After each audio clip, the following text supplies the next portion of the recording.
Meet the editors. തിരഞ്ഞെടുപ്പ് ദിനത്തിൽ ഇടതുമുന്നണിയെ പ്രതിസന്ധിയിലാക്കി EP. ജയരാജന്റെ ആത്മകഥാ വിവാദം.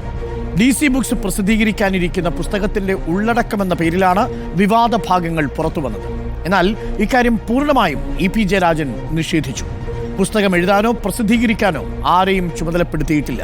പുറത്തുവന്ന കാര്യങ്ങൾ തന്റെ അറിവോടെയല്ല, നിയമ നടപടി സ്വീകരിക്കുമെന്നാണ് ഇ.പി. ജയരാജന്റെ വാദം. ടൈംസ് ഓഫ് ഇന്ത്യയിൽ വന്ന വാർത്തയിലാണ് വിവാദങ്ങളുടെ തുടക്കം. സ്വതന്ത്രർ വയ്യാവേലികളാണ്, അദ്ദേഹത്തിന്റെ സ്ഥാനാർത്ഥിത്വം ശരിയോ തെറ്റോ എന്ന് കാലം തെളിയിക്കും എന്ന് പരാമർശം. ലക്ഷ്യം വെച്ചത് PV അൻവറിനെയും P സരിനെയും. പാർട്ടിക്കെതിരായ ഗൂഢാലോചനയെന്ന പാർട്ടി സെക്രട്ടറി.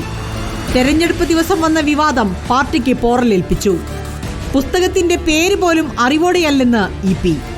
കാലത്തിന്റെ കാവ്യനീതിയെന്ന് പ്രതിപക്ഷ നേതാവ്. വിവാദത്തിന് പിന്നാലെ പുസ്തക പ്രകാശനം നീട്ടിവെച്ച് DC ബുക്സ്. EP പറയാത്ത കാര്യങ്ങൾ എങ്ങനെ പുസ്തകത്തിലെത്തി? പറഞ്ഞതാണെങ്കിൽ അത് പ്രസിദ്ധീകരണത്തിന് മുന്നേ ചോർന്നതെങ്ങനെ? DC ബുക്സുമായി EPക്ക് പ്രസാധക കരാറില്ലേ? തെരഞ്ഞെടുപ്പ് ദിവസം തന്നെ വാർത്തയായത് ആരുടെ താല്പര്യം? പാർട്ടി വീണ്ടും EP-യിലൂടെ പെട്ടോ? EP-യിൽ പെട്ടോ എന്നാണ് ചോദ്യം.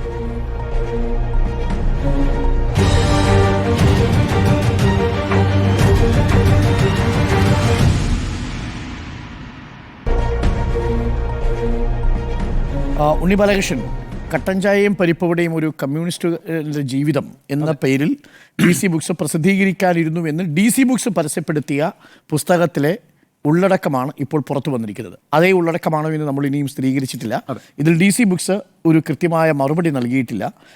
നിർമ്മിതിയുടെ പരിമിതികൾ ഉള്ളതുകൊണ്ട്, ചില പ്രശ്നങ്ങൾ ഉള്ളതുകൊണ്ട്, സാങ്കേതിക പ്രശ്നമുള്ളതുകൊണ്ട് ആ പുസ്തകത്തിൻ്റെ പ്രകാശന കർമ്മം മാറ്റിവെച്ചിരിക്കുന്നു എന്നാണ് DC ബുക്സ് അറിയിച്ചിരിക്കുന്നത്. എന്നാൽ ഇന്നലെ ഇൻസ്റ്റാഗ്രാമിലും ഫേസ്ബുക്കിലും ഈ പുസ്തകത്തിൻ്റെ കവർച്ചട്ടയടക്കം പരസ്യപ്പെടുത്തുകയും ചെയ്തിട്ടുണ്ട്. ഇനിയിപ്പോൾ ഇ.പി. ജയരാജൻ ഇത് പൂർണ്ണമായും നിഷേധിക്കുന്നു. DC ബുക്സിന് അത്തരമൊരു കരാർ താൻ കൊടുത്തിട്ടില്ല. മാതൃഭൂമിയുമായും അത് കൂടിയാലോചിച്ചുകൊണ്ടിരിക്കുന്നു. മാത്രവുമല്ല, താൻ എഴുതി തീരാത്തൊരു പുസ്തകമാണിത്, കവർ ഡിസൈനിങ് പോലും ആയിട്ടില്ല എന്ന് പറയുന്നു. ലോക്സഭാ തെരഞ്ഞെടുപ്പിൻ്റെ പശ്ചാത്തലത്തിൽ പ്രകാശ് ജാവദേക്കറുമായി നടത്തിയ കൂടിക്കാഴ്ചയെക്കുറിച്ച് ഇ.പി. ജയരാജൻ വെളിപ്പെടുത്തിയത് വലിയ പ്രതിസന്ധിയായിരുന്നു പാർട്ടിക്ക്. പാപിയും ശിവനും പ്രയോഗമൊക്കെ ഉണ്ടാകുന്ന ആ ഘട്ടത്തിലാണ്. ഇപ്പോൾ വീണ്ടും മറ്റൊരു തിരഞ്ഞെടുപ്പിൻ്റെ വേളയിലാണ് ഈ വിവാദം ഉണ്ടാവുന്നത്. ഈ വിഷയത്തിൽ EP-യിൽ പെട്ടു എന്നാണ് ചോദ്യം.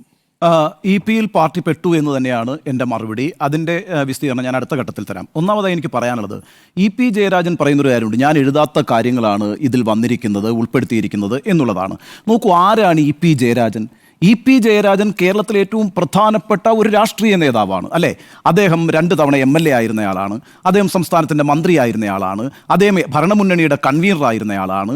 ഇപ്പോൾ അദ്ദേഹം CPM-ൻ്റെ ഏറ്റവും പ്രധാനപ്പെട്ട കമ്മിറ്റി, കേന്ദ്ര കമ്മിറ്റിയല്ലേ, ആ കേന്ദ്ര കമ്മിറ്റിയിലെ അംഗമാണ്. അങ്ങനെ ഒരു രാഷ്ട്രീയ നേതാവ്, ജനങ്ങൾ വിശ്വസിക്കുന്ന ഒരാൾ, വലിയ ജനപിന്തുണയുള്ളയാൾ, അങ്ങനെയുള്ള ഒരാൾ എഴുതുന്ന പുസ്തകത്തിലേക്ക് മറ്റൊരാൾ കടന്നു കയറി എന്തെങ്കിലും കൂട്ടിച്ചേർക്കും, എഴുതിച്ചേർക്കും എന്ന് ഞാൻ കരുതുന്നില്ല. അതുകൊണ്ട് ആദ്യം തന്നെ ഞാൻ എഴുതാത്ത കാര്യങ്ങളാണ് ഇതിൽ വന്നിരിക്കുന്നത് എന്ന ഇ.പി. ജയരാജൻ്റെ പ്രസ്താവന വിശ്വാസയോഗ്യമാണോ എന്ന കാര്യത്തിൽ എനിക്ക് സംശയമുണ്ട്. രണ്ടാമത്തെ കാര്യം, DC ബുക്സ് എന്ന് പറയുന്ന പ്രസിദ്ധീകരണശാല ആദ്യമായി ഇറക്കുന്ന പുസ്തകമല്ല ഇ.പി. ജയരാജൻ്റേത്. കഴിഞ്ഞ 50 വർഷമായി കേരളത്തിൽ ഒരു പ്രസിദ്ധീകരണ ശാല എന്നുള്ള നിലയ്ക്ക് DC ബുക്സ് നിലയെടുത്തിട്ടുണ്ട്. മലയാളത്തിലെ എല്ലാ പ്രമുഖരായ എഴുത്തുകാരുടെയും അതേപോലെ തന്നെ രാജ്യത്തെയും അന്തർദേശീയമായിട്ടുള്ള എഴുത്തുകാരുടെയും ഒക്കെ പുസ്തകങ്ങൾ പ്രസിദ്ധീകരിച്ചുകൊണ്ടിരിക്കുന്ന ഒരു പ്രസാധക വിഭാഗം തന്നെയാണ് DC ബുക്സ്. അവർക്ക് ഒരു പുസ്തകം പ്രസിദ്ധീകരിക്കുന്നതിന് മുമ്പ് പൂർത്തീകരിക്കേണ്ട നടപടിക്രമങ്ങളെക്കുറിച്ച് വ്യക്തമായ ധാരണയുണ്ട്. ഏതായാലും ഇ.പി. ജയരാജനും DC ബുക്സുമായൊരു കോൺട്രാക്റ്റ് ഉണ്ടോ, ആ കോൺട്രാക്റ്റ് എന്താണ് തുടങ്ങിയ കാര്യങ്ങളിൽ വിശദീകരണം നൽകുന്നത് DC ബുക്സാണ്. അവരത് നിശ്ചയമായും നൽകുമെന്ന് തന്നെയാണ് ഞാൻ പ്രതീക്ഷിക്കുന്നത്. എന്നാൽ ഈ ഇ.പി. ജയരാജൻ എന്ന് പറയുന്നയാൾ എഴുതിക്കൊണ്ടിരിക്കുന്ന ഒരു പുസ്തകം അദ്ദേഹത്തിൻ്റെ വീട്ടിൽ ഒളിച്ചു കയറി അതിൻ്റെ മാനുസ്ക്രിപ്റ്റ് തട്ടിയെടുത്ത് പ്രസിദ്ധീകരിക്കേണ്ട ആവശ്യം DC ബുക്സിനുണ്ട് എന്ന് ഞാൻ കരുതുന്നില്ല. അതുകൊണ്ട് ഇ.പി. ജയരാജൻ DC ബുക്സുമായി ബന്ധപ്പെട്ടിട്ടുണ്ട് എന്നും അദ്ദേഹത്തിൻ്റെ ഈ മാനുസ്ക്രിപ്റ്റ് ഇ.പി. ജയരാജൻ തന്നെ DC ബുക്സിനെ ഏൽപ്പിച്ചിട്ടുണ്ട് എന്നും ഞാൻ വിചാരിക്കുന്നു. കാരണം നിങ്ങൾ ഒരു പുസ്തകം എഴുതിയാൽ നിങ്ങൾ തന്നെയാണ് ആ പ്രസാധകൻ ആ പുസ്തകം കൈമാറേണ്ടത്. ഒരു ഇടനിലക്കാരൻ വഴി കൈമാറിയാൽ ആ പുസ്തക പ്രസാധകർ അവരൊരു നല്ല പുസ്തക പ്രസാധകരാണെങ്കിൽ ഉത്തരവാദിത്വം ഉത്തരവാദിത്തപ്പെട്ട പുസ്തക പ്രസാധകരാണ് എങ്കിൽ അത് വാങ്ങിക്കുകയില്ല. മറിച്ച് എഴുത്തുകാരനിൽ നിന്ന് തന്നെ നേരിട്ടാണ് ആ പുസ്തകം ഏറ്റുവാങ്ങുക. അതിനുശേഷം അവരുടെ എഡിറ്റോറിയൽ ബോർഡ് അത് ചർച്ച ചെയ്യും. ഏതെങ്കിലും തരത്തിലുള്ള വർഗീയമായി വിഷം വർഗീയ വിഷം ചുരത്തുന്ന എന്തെങ്കിലും പരാമർശങ്ങളുണ്ടോ, ആരെങ്കിലും ഡിഫൈം ചെയ്യുന്ന പരാമർശങ്ങളുണ്ടോ, ഇതെല്ലാം പരിശോധിച്ചതിന് ശേഷം എഡിറ്റോറിയൽ ബോർഡും അതേപോലെ തന്നെ എഴുത്തുകാരനും തമ്മിൽ ഒരു ധാരണാപത്രം ഒപ്പുവെച്ചിട്ട് ആ ധാരണാപത്രത്തിൻ്റെ അടിസ്ഥാനത്തിലാണ് പ്രിന്റിങ്ങിലേക്ക് പോകുക പുസ്തകം. എന്ന് മാത്രവുമല്ല, അവസാനം പ്രിന്റ് ചെയ്യുന്നതിന് മുമ്പ് ഈ എഴുത്തുകാരനെ കാണിച്ച് എഴുത്തുകാരൻ്റെ ഒപ്പോടുകൂടി അനുമതിയും വാങ്ങിക്കണം. അപ്പോൾ മാത്രമാണല്ലോ ഒന്നും കൂട്ടിച്ചേർത്തിട്ടില്ല, അതില്ലെങ്കിൽ എന്തെങ്കിലും എടുത്തു കളഞ്ഞിട്ടില്ല എന്നൊക്കെ ഈ എഴുത്തുകാരന് ഉറപ്പ് കിട്ടുക. അത്തരം പ്രോസസ്സൊക്കെ ഉണ്ട്. അപ്പോൾ അതെല്ലാം കടന്ന് ശേഷമായിരിക്കും ഈ പുസ്തകത്തിൻ്റെ പ്രകാശനത്തിലേക്ക് DC ബുക്സ് പോയിട്ടുണ്ടാവുക എന്നാണ് ഞാൻ വിചാരിക്കുന്നത്. കാരണം ഞാൻ അവരുടെ 50 വർഷത്തെ പാരമ്പര്യത്തെ വിശ്വസിക്കുന്നു എന്നുള്ളതുകൊണ്ടാണ്. എനിക്ക് വ്യക്തിപരമായും അനുഭവമുണ്ട്. എൻ്റെ 2 പുസ്തകങ്ങൾ DC ബുക്സ് പ്രസിദ്ധീകരിച്ചിട്ടുണ്ട്. ആ പ്രസിദ്ധീകരണ സമയത്തെല്ലാം ഈ നടപടിക്രമങ്ങളെല്ലാം അവർ പൂർത്തീകരിച്ചിട്ടുണ്ട്. അപ്പോൾ രണ്ടാമത് ഈ പറയുന്ന EP ജയരാജൻ പറയുന്ന കാര്യവും, അതായത് ഞാൻ അറിഞ്ഞിട്ടില്ല, ഞാൻ എഴുതിയിട്ടില്ലാത്ത കാര്യങ്ങൾ വന്നിരിക്കുന്നു എന്നൊക്കെയുള്ളത് അത്ര വിശ്വാസയോഗ്യമാണെന്ന് EP ജയരാജനോടുള്ള എല്ലാ ബഹുമാനവും നിലനിർത്തിക്കൊണ്ട് തന്നെ ഞാൻ പറയുന്നു. ഇനി എന്തുകൊണ്ടാണ് EP ജയരാജൻ ഇപ്പോൾ ഞാൻ എഴുതാത്ത കാര്യങ്ങളാണ് പറഞ്ഞിരിക്കുന്നത് എന്ന് പറയുന്നത്? ഈ വിവാദം ഉണ്ടായ ദിവസത്തിൻ്റെ പ്രത്യേകത നമുക്കൊക്കെ അറിയുന്നത് പോലെ ചേലക്കരയിലെ ഉപതെരഞ്ഞെടുപ്പ് നടക്കുന്നു. 20-ാം തീയതി പാലക്കാട് ഉപതെരഞ്ഞെടുപ്പ് നടക്കാനിരിക്കുന്നു. താങ്കൾ നേരത്തെ സൂചിപ്പിച്ചതുപോലെ 2024 ലോക്സഭാ തെരഞ്ഞെടുപ്പ് ദിവസം പാർട്ടിയെ വലിയ പ്രതിസന്ധിയിലാക്കിയ ആളാണ് EP ജയരാജൻ. പ്രകാശ് ജാവ്ദേക്കറുമായുള്ള കൂടിക്കാഴ്ചയുമായി ബന്ധപ്പെട്ട വിവാദത്തിൽ അദ്ദേഹം വന്നൊരു വിസ്തീർണം നൽകി. അതിനെ ഇമ്മീഡിയറ്റ് ആയിട്ട് പിണറായി വിജയന് തന്നെ തള്ളിപ്പറയേണ്ട ഒരു സാഹചര്യം ഉണ്ടാവുകയും ചെയ്തു. അതൊരു വലിയ പ്രതിസന്ധിയായിരുന്നു CPM-നെ സംബന്ധിച്ച്. ഇപ്പോൾ ഇതാ ഒരു ഉപതെരഞ്ഞെടുപ്പ് നടക്കുന്ന ദിവസം വീണ്ടും ഒരു പ്രതിസന്ധി വരുന്നു. എന്തുകൊണ്ട് EP ജയരാജൻ വളരെ പെട്ടെന്ന് വന്നിട്ട് ഞാൻ എഴുതാത്ത കാര്യങ്ങളാണ് പറയുന്നതെന്ന് പറയുന്നതിൻ്റെ കാരണം ഈ പുസ്തകത്തിൽ തന്നെ അദ്ദേഹം വ്യക്തമാക്കിയിട്ടുണ്ടെന്നുള്ള അഭിപ്രായം എനിക്കുള്ളത്. ഈ പുസ്തകത്തിൽ തന്നെ അദ്ദേഹം അത് പറഞ്ഞു വെച്ചിട്ടുണ്ട്. അതിൻ്റെ കാരണം ഞാൻ പറയാം. 178 പേജുകളാണ് നമ്മുടെ കയ്യിൽ കിട്ടിയിരിക്കുന്നത്. അത് സമ്പൂർണ്ണമല്ല. പക്ഷേ ഈ 178 പേജുകളിൽ 173-ാമത്തെ പേജിലാണ് അവസാനത്തെ ചാപ്റ്റർ. 5 പേജുള്ള ചാപ്റ്ററാണത്. ആ ചാപ്റ്ററിൻ്റെ ടൈറ്റിൽ എന്താണെന്നറിയോ? 3 തിരഞ്ഞെടുപ്പുകളും പാർട്ടിയും എന്നാണ്. ക്ഷമിക്കണം, 3 ഉപതെരഞ്ഞെടുപ്പുകളും പാർട്ടിയും എന്നാണ്. അതിൻ്റെ ആദ്യത്തെ വരികൾ പ്രേക്ഷകരൊന്ന് കേൾക്കണം. സംസ്ഥാനത്ത് 3 ഉപതെരഞ്ഞെടുപ്പുകൾ നടക്കുന്നതിൻ്റെ അന്തിമഘട്ടത്തിലെത്തി നിൽക്കുമ്പോഴാണ് ഇത് കുറിക്കുന്നത്. ഏത്? ഈ പുസ്തകം കുറിക്കുന്നത്. വോട്ടെടുപ്പിന് മുമ്പ് ഇത് പ്രസിദ്ധീകരിക്കുകയാണെങ്കിൽ അതും വിവാദമായേക്കാം. ഏതായാലും അത് കഴിഞ്ഞാകും എന്നുള്ളത് കൊണ്ട് തുറന്നു പറയാമല്ലോ. അതായത് EP ജയരാജൻ ഈ തെരഞ്ഞെടുപ്പുമായി ബന്ധപ്പെട്ട് ചില വിമർശനങ്ങൾ ഈ പുസ്തകത്തിൽ എഴുതിയിട്ടുണ്ട്. ആ പുസ്തകത്തിൽ ആ എഴുതപ്പെട്ട ഭാഗത്തിൻ്റെ തുടക്കത്തിൽ അദ്ദേഹം പ്രതീക്ഷ വെച്ച് പുലർത്തുന്നത് ഇത് വിവാദമാകും, പക്ഷേ അത് തെരഞ്ഞെടുപ്പ് കഴിഞ്ഞിട്ടായിരിക്കുമല്ലോ. അപ്പം ജയരാജൻ പ്രതീക്ഷിച്ചിട്ടില്ല തെരഞ്ഞെടുപ്പിൻ്റെ സമയത്ത് DC ബുക്സ് ഈ വിവരം പുറത്തേക്ക് വിടുമെന്ന്. നോക്കൂ, പ്രസാധകരെപ്പോഴും വലിയ വിപണന തന്ത്രങ്ങൾ ആവിഷ്കരിക്കുന്നവരാണെന്നേ. നിങ്ങൾക്കൊരു കാര്യം അറിയാവോ? ഒരു 3 ആഴ്ച മുമ്പാണല്ലോ P ജയരാജൻ്റെ പുസ്തകം പ്രകാശനം ചെയ്ത് ഒന്നാമത്തെ ദിവസം കഴിഞ്ഞ് 2-ാമത്തെ ദിവസം അത് വാങ്ങിക്കാൻ പോയ ആൾക്ക് കിട്ടിയത് 2-ാം പതിപ്പ് കോപ്പിയാണ്. നമുക്കൊക്കെ അറിയാമല്ലോ 2-ാം പതിപ്പിലേക്ക് വളരെ പെട്ടെന്നൊരു രാത്രി അത് വിറ്റുപോവുകയും അല്ലെങ്കിൽ അടുത്ത ദിവസം തന്നെ അത് പ്രിന്റ് ചെയ്തിറക്കുകയും എന്നൊന്നും നമുക്ക് പ്രതീക്ഷിക്കാൻ കഴിയില്ല. 2-ാം പതിപ്പാണ് അടുത്ത ദിവസം പോയി വാങ്ങിക്കുമ്പോൾ ആളുകൾക്ക് കിട്ടിയത്. അപ്പം ഇതൊക്കെ വലിയ വാണിജ്യ തന്ത്രമാണ്. ആ വാണിജ്യ തന്ത്രം DC ബുക്സ് ഇവിടെ പ്രയോഗിച്ചിട്ടുണ്ട്. അതിൻ്റെ ഭാഗമായിട്ടാണ് ഇപ്പോൾ ഈ വിവാദം ഉണ്ടായിരിക്കുന്നത്. ഇപ്പോൾ ഒരു പക്ഷേ തെരഞ്ഞെടുപ്പിന് ശേഷമായിരുന്നെങ്കിൽ ഇതൊന്നും തന്നെ വിവാദമാകുമെന്ന് ഞാൻ വിചാരിക്കുന്നില്ല. അതിന് സാധ്യതയില്ല. ഈ ഉപതെരഞ്ഞെടുപ്പ് നടക്കുമ്പോൾ പീസറിൻ്റെ സ്ഥാനാർത്ഥിത്വവുമായി ബന്ധപ്പെട്ട് അദ്ദേഹം നടത്തിയിരിക്കുന്ന വിമർശനം എന്താണ്? അവസരവാദ രാഷ്ട്രീയത്തിന് നമ്മൾ അനുവാദം കൊടുക്കരുത്, അതിൻ്റെ ദുരന്ത ഫലം അനുഭവിച്ചിട്ടുണ്ട് എന്ന് പറയുന്ന EP ജയരാജൻ ഒരു പഴയ അനുഭവവും ഒരു റീസെൻ്റായ അനുഭവം എടുത്ത് കാണിക്കുന്നുണ്ട് ഈ അധ്യായത്തിൽ. പഴയ അനുഭവം എന്താണ്?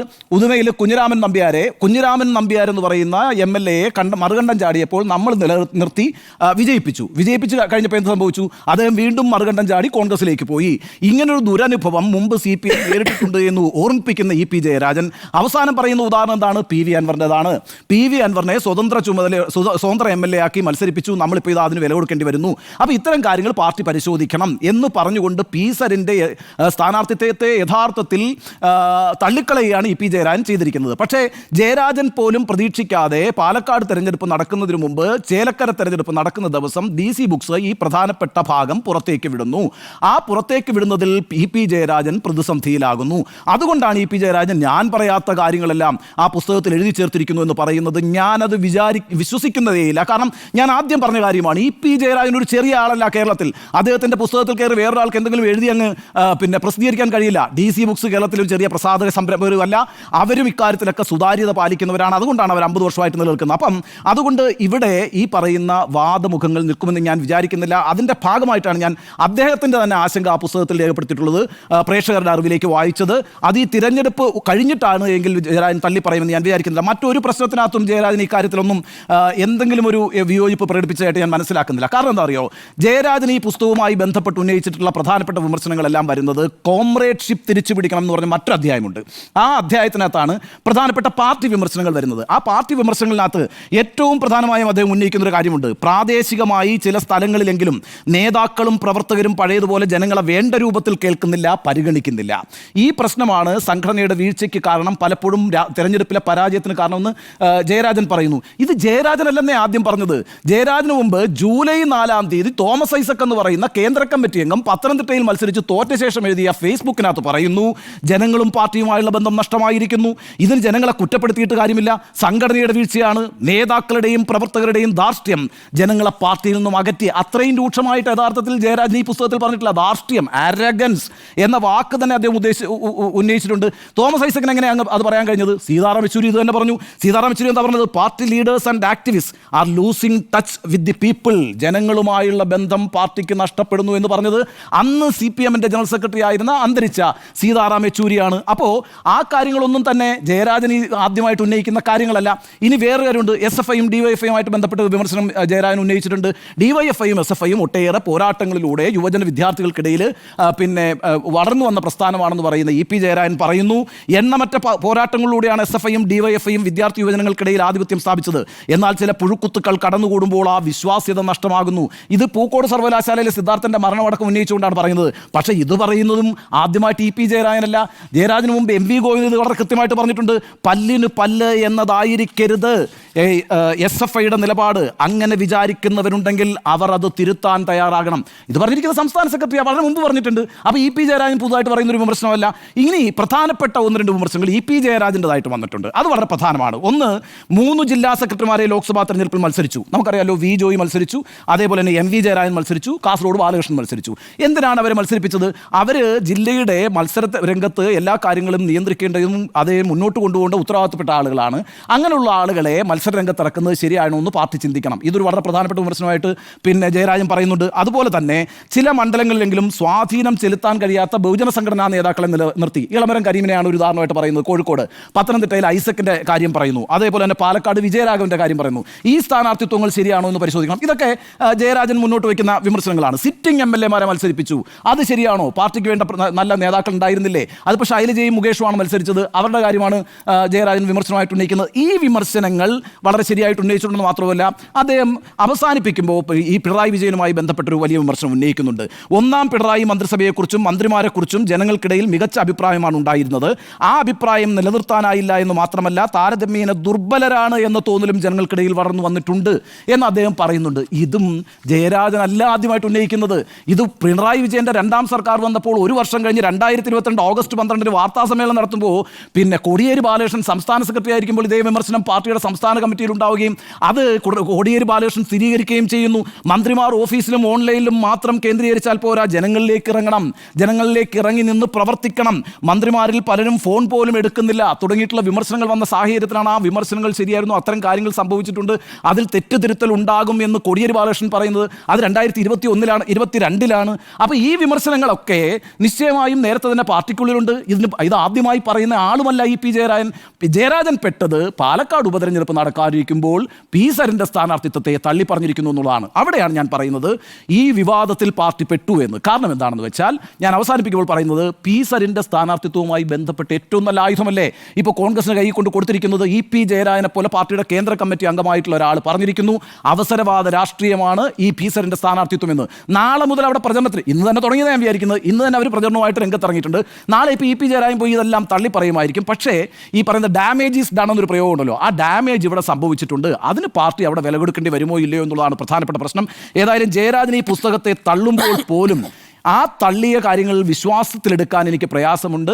കാരണം ഈ പറയുന്ന ജയരാജൻ്റെ പുസ്തകത്തിൽ ജയരാജൻ തന്നെ പറഞ്ഞ കണക്ക് ഈ തെരഞ്ഞെടുപ്പൊക്കെ കഴിഞ്ഞിട്ടായിരിക്കുമല്ലോ ഇത് പുറത്തു വരിക, അതുകൊണ്ട് അപ്പോഴല്ലേ ഈ വിവാദം ഉണ്ടാകൂ എന്നാണ് ഈ പുസ്തകത്തിൽ നമുക്ക് ലഭിച്ചിരിക്കുന്ന PDF-മായി ബന്ധപ്പെട്ട് പറയാനുള്ളത്. അതുകൊണ്ട് ആ പുസ്തകം DC ബുക്സ് ഇപ്പോൾ പുറത്തിറക്കുന്നത് ഒരു വിപണന തന്ത്രത്തിൻ്റെ ഭാഗമായിട്ടാണ്. പക്ഷേ ആ പ്രസ്ഥാനത്തെ സ്വയം ഇല്ലായ്മ ചെയ്യും വിധത്തിൽ കേരളത്തിലെ ഏറ്റവും പ്രമുഖനായ ഒരു രാഷ്ട്രീയക്കാരനെ ഒറ്റുകൊടുത്തുകൊണ്ട് ആ സംരംഭകർ അങ്ങനെ ഒരു നടപടി എടുക്കുമെന്ന് ഞാൻ ഇക്കാര്യത്തിൽ വിശ്വസിക്കുന്നില്ല. ഇതാണ് എൻ്റെ ആദ്യത്തെ അഭിപ്രായം. ഒരു EPയിൽ പെട്ടോ എന്നാണ് ചോദ്യം. സ്മൃതി. EPയിൽ പെട്ടിട്ടുണ്ട്, പാർട്ടി നന്നായി പെട്ടിട്ടുണ്ട്. ഇന്നിപ്പോൾ വോട്ടെടുപ്പ് ദിവസം തന്നെ എന്നുള്ളതുകൊണ്ടാണ് ആ ഒരു ദേഷ്യവും ആ ഒരു ബുദ്ധിമുട്ടും MV ഗോവിന്ദൻ്റെ പ്രതികരണത്തിലുണ്ടായിരുന്നു. അതുകൊണ്ടാണ് ഈ തോന്നിയാസ വാർത്ത എന്ന രീതിയിൽ തന്നെ അദ്ദേഹം പ്രതികരിച്ചത്. EPയിൽ ശരിക്കും പാർട്ടി പെട്ടിരിക്കുന്നു എന്നുള്ളതാണ്.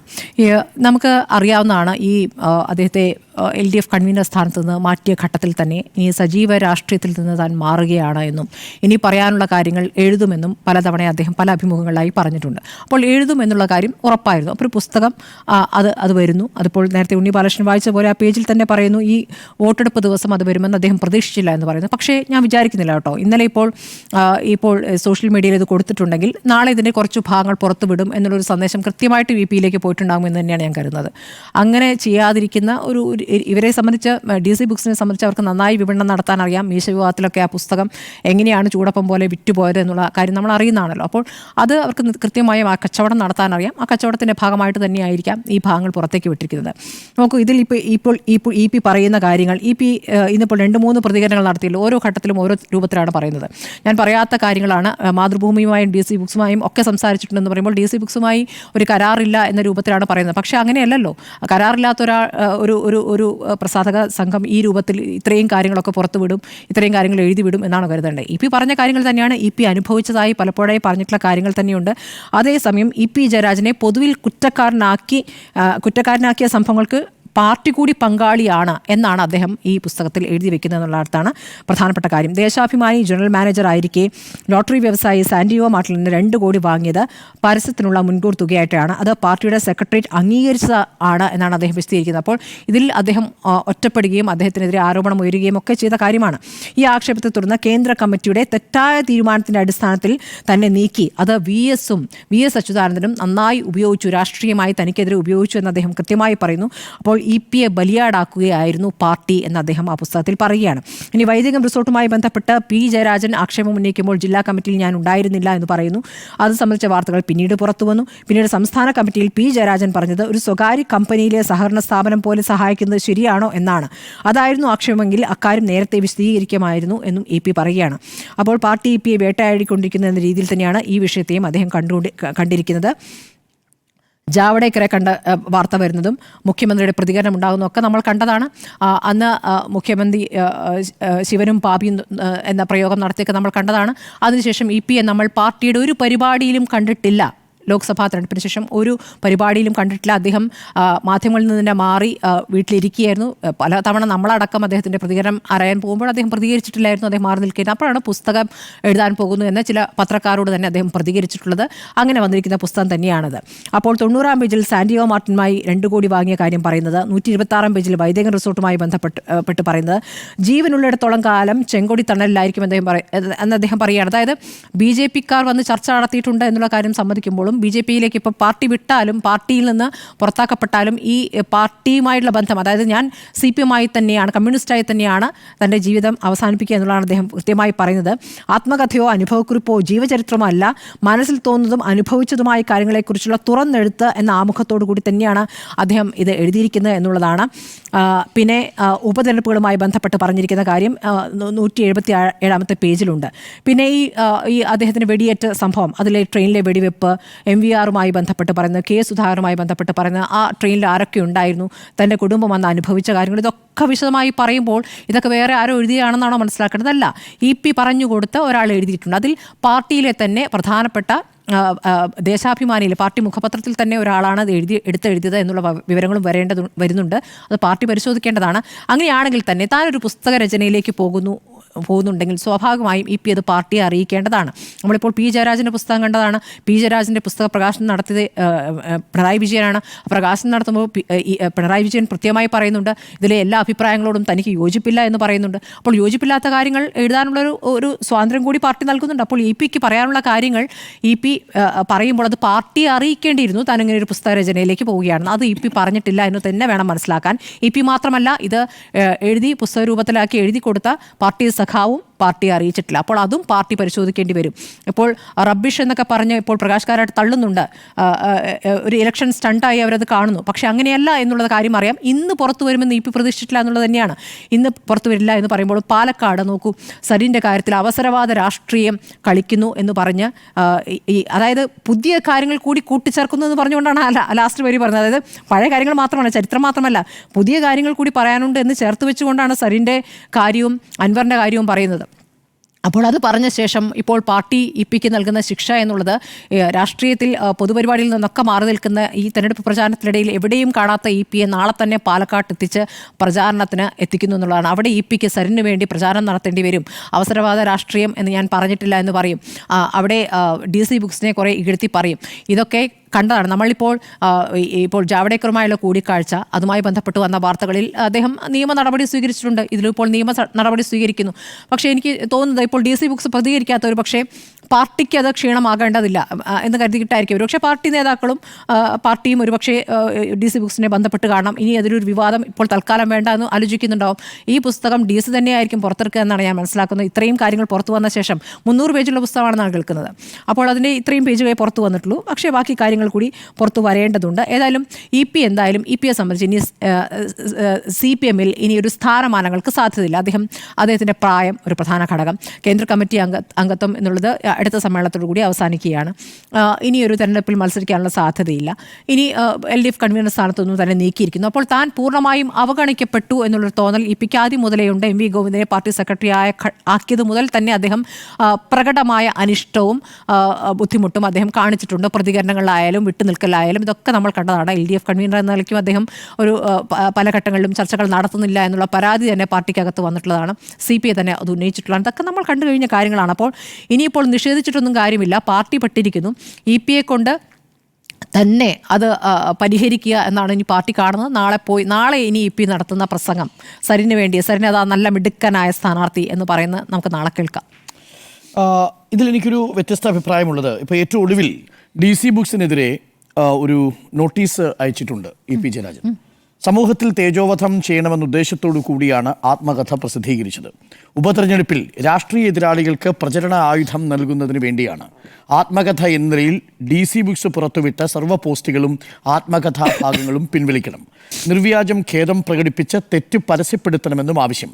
അല്ലാത്ത പക്ഷം സിവിൽ ക്രിമിനൽ നിയമ നടപടികൾ സ്വീകരിക്കുന്നതാണ് എന്നൊരു വക്കീൽ നോട്ടീസ് ഇപ്പോൾ അയച്ചിട്ടുണ്ട്. യഥാർത്ഥത്തിൽ ഇതിൽ DC ബുക്സും പെട്ടു എന്നാണ് എൻ്റെ അഭിപ്രായം. എന്തുകൊണ്ടെന്നാൽ ഈ വിഷയം നമ്മൾ ചർച്ച ചെയ്ത് ഇപ്പോൾ ഏകദേശം 12 മണിക്കൂറാവുന്നു. ഇതിനിടയിൽ DC ബുക്സ് ഈ വിഷയത്തിൽ ഒരു വിശദീകരണം നൽകിയിട്ടില്ലെന്ന് മാത്രവുമല്ല, ഇതാദ്യമായി ഒരു DC ബുക്സിനെ പോലെ നേരത്തെ ഉണ്ണി ബാലകൃഷ്ണൻ സൂചിപ്പിച്ച അരനൂറ്റാണ്ടു കാലത്തെ പ്രസാധന ചരിത്രമുള്ള ഒരു പ്രസ്ഥാനം ഒരു പുസ്തകം പ്രസിദ്ധീകരിച്ച് പ്രകാശന കർമ്മം നിർവഹിക്കാൻ നിശ്ചയിച്ചു എന്ന് പറഞ്ഞത് തിരുത്തിയിരിക്കുന്നു. നിർമ്മിതിയിലെ സാങ്കേതിക പിഴവ് കാരണം മാറ്റിവെച്ചിരിക്കുന്നു എന്നുള്ളതാണ്. എന്താണ് നിർമ്മിതിയിലെ സാങ്കേതിക പിഴവ്?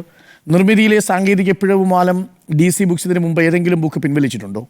ഏതെങ്കിലും തരത്തിൽ പരസ്യപ്പെടുത്തിയതിനു ശേഷം അങ്ങനെ പുസ്തക പ്രകാശന കർമ്മത്തിൽ നിന്ന് പിൻവാങ്ങിയിട്ടുണ്ടോ? അപ്പോൾ DC ബുക്സ് എന്തുകൊണ്ടാണ് ഇതിൻ്റെ പ്രകാശന കർമ്മത്തിൽ നിന്ന് പിൻവാങ്ങിയത് എന്നുള്ളതാണ് ആദ്യത്തെ ഒരു ചോദ്യം. 2, DC ബുക്സിന് ഇങ്ങനെയൊരു കരാർ കൊടുത്തിട്ടുണ്ടെങ്കിൽ, ആ കരാർ രേഖാമൂലം ഒപ്പുവെച്ച് കൊടുത്തിട്ടുണ്ടെങ്കിൽ അത് പുറത്തുവിട്ടാൽ തീരാവുന്ന പ്രശ്നമേ ഉള്ളൂ. അതിനെ ഒരു പക്ഷേ നിയമപരമായി നേരിടാൻ വേണ്ടി DC കയ്യിൽ കരുതി വെച്ചിരിക്കുന്നു എന്ന് കരുതുക. അങ്ങനെയാണെങ്കിൽ ഈ നോട്ടീസ് നിൽക്കില്ല. ഈ നോട്ടീസിൽ എന്താ പറഞ്ഞിരിക്കുന്നത്? അങ്ങനെ ഒരു ആത്മകഥ എഴുതാൻ DC ബുക്സിന് കരാർ നൽകിയിട്ടില്ല. EP ജയരാജൻ ഇന്ന് രാവിലെ നമ്മളോട് സംസാരിച്ചപ്പോൾ പറയുന്നു, മാതൃഭൂമിയെയും ഒപ്പം DC ബുക്സിനെയും താൻ സമീപിച്ചിരുന്നു. അഥവാ അവർ ഇങ്ങോട്ട് സമീപിച്ചു, രണ്ടുപേരോടും ആലോചിക്കാം എന്ന് പറഞ്ഞു.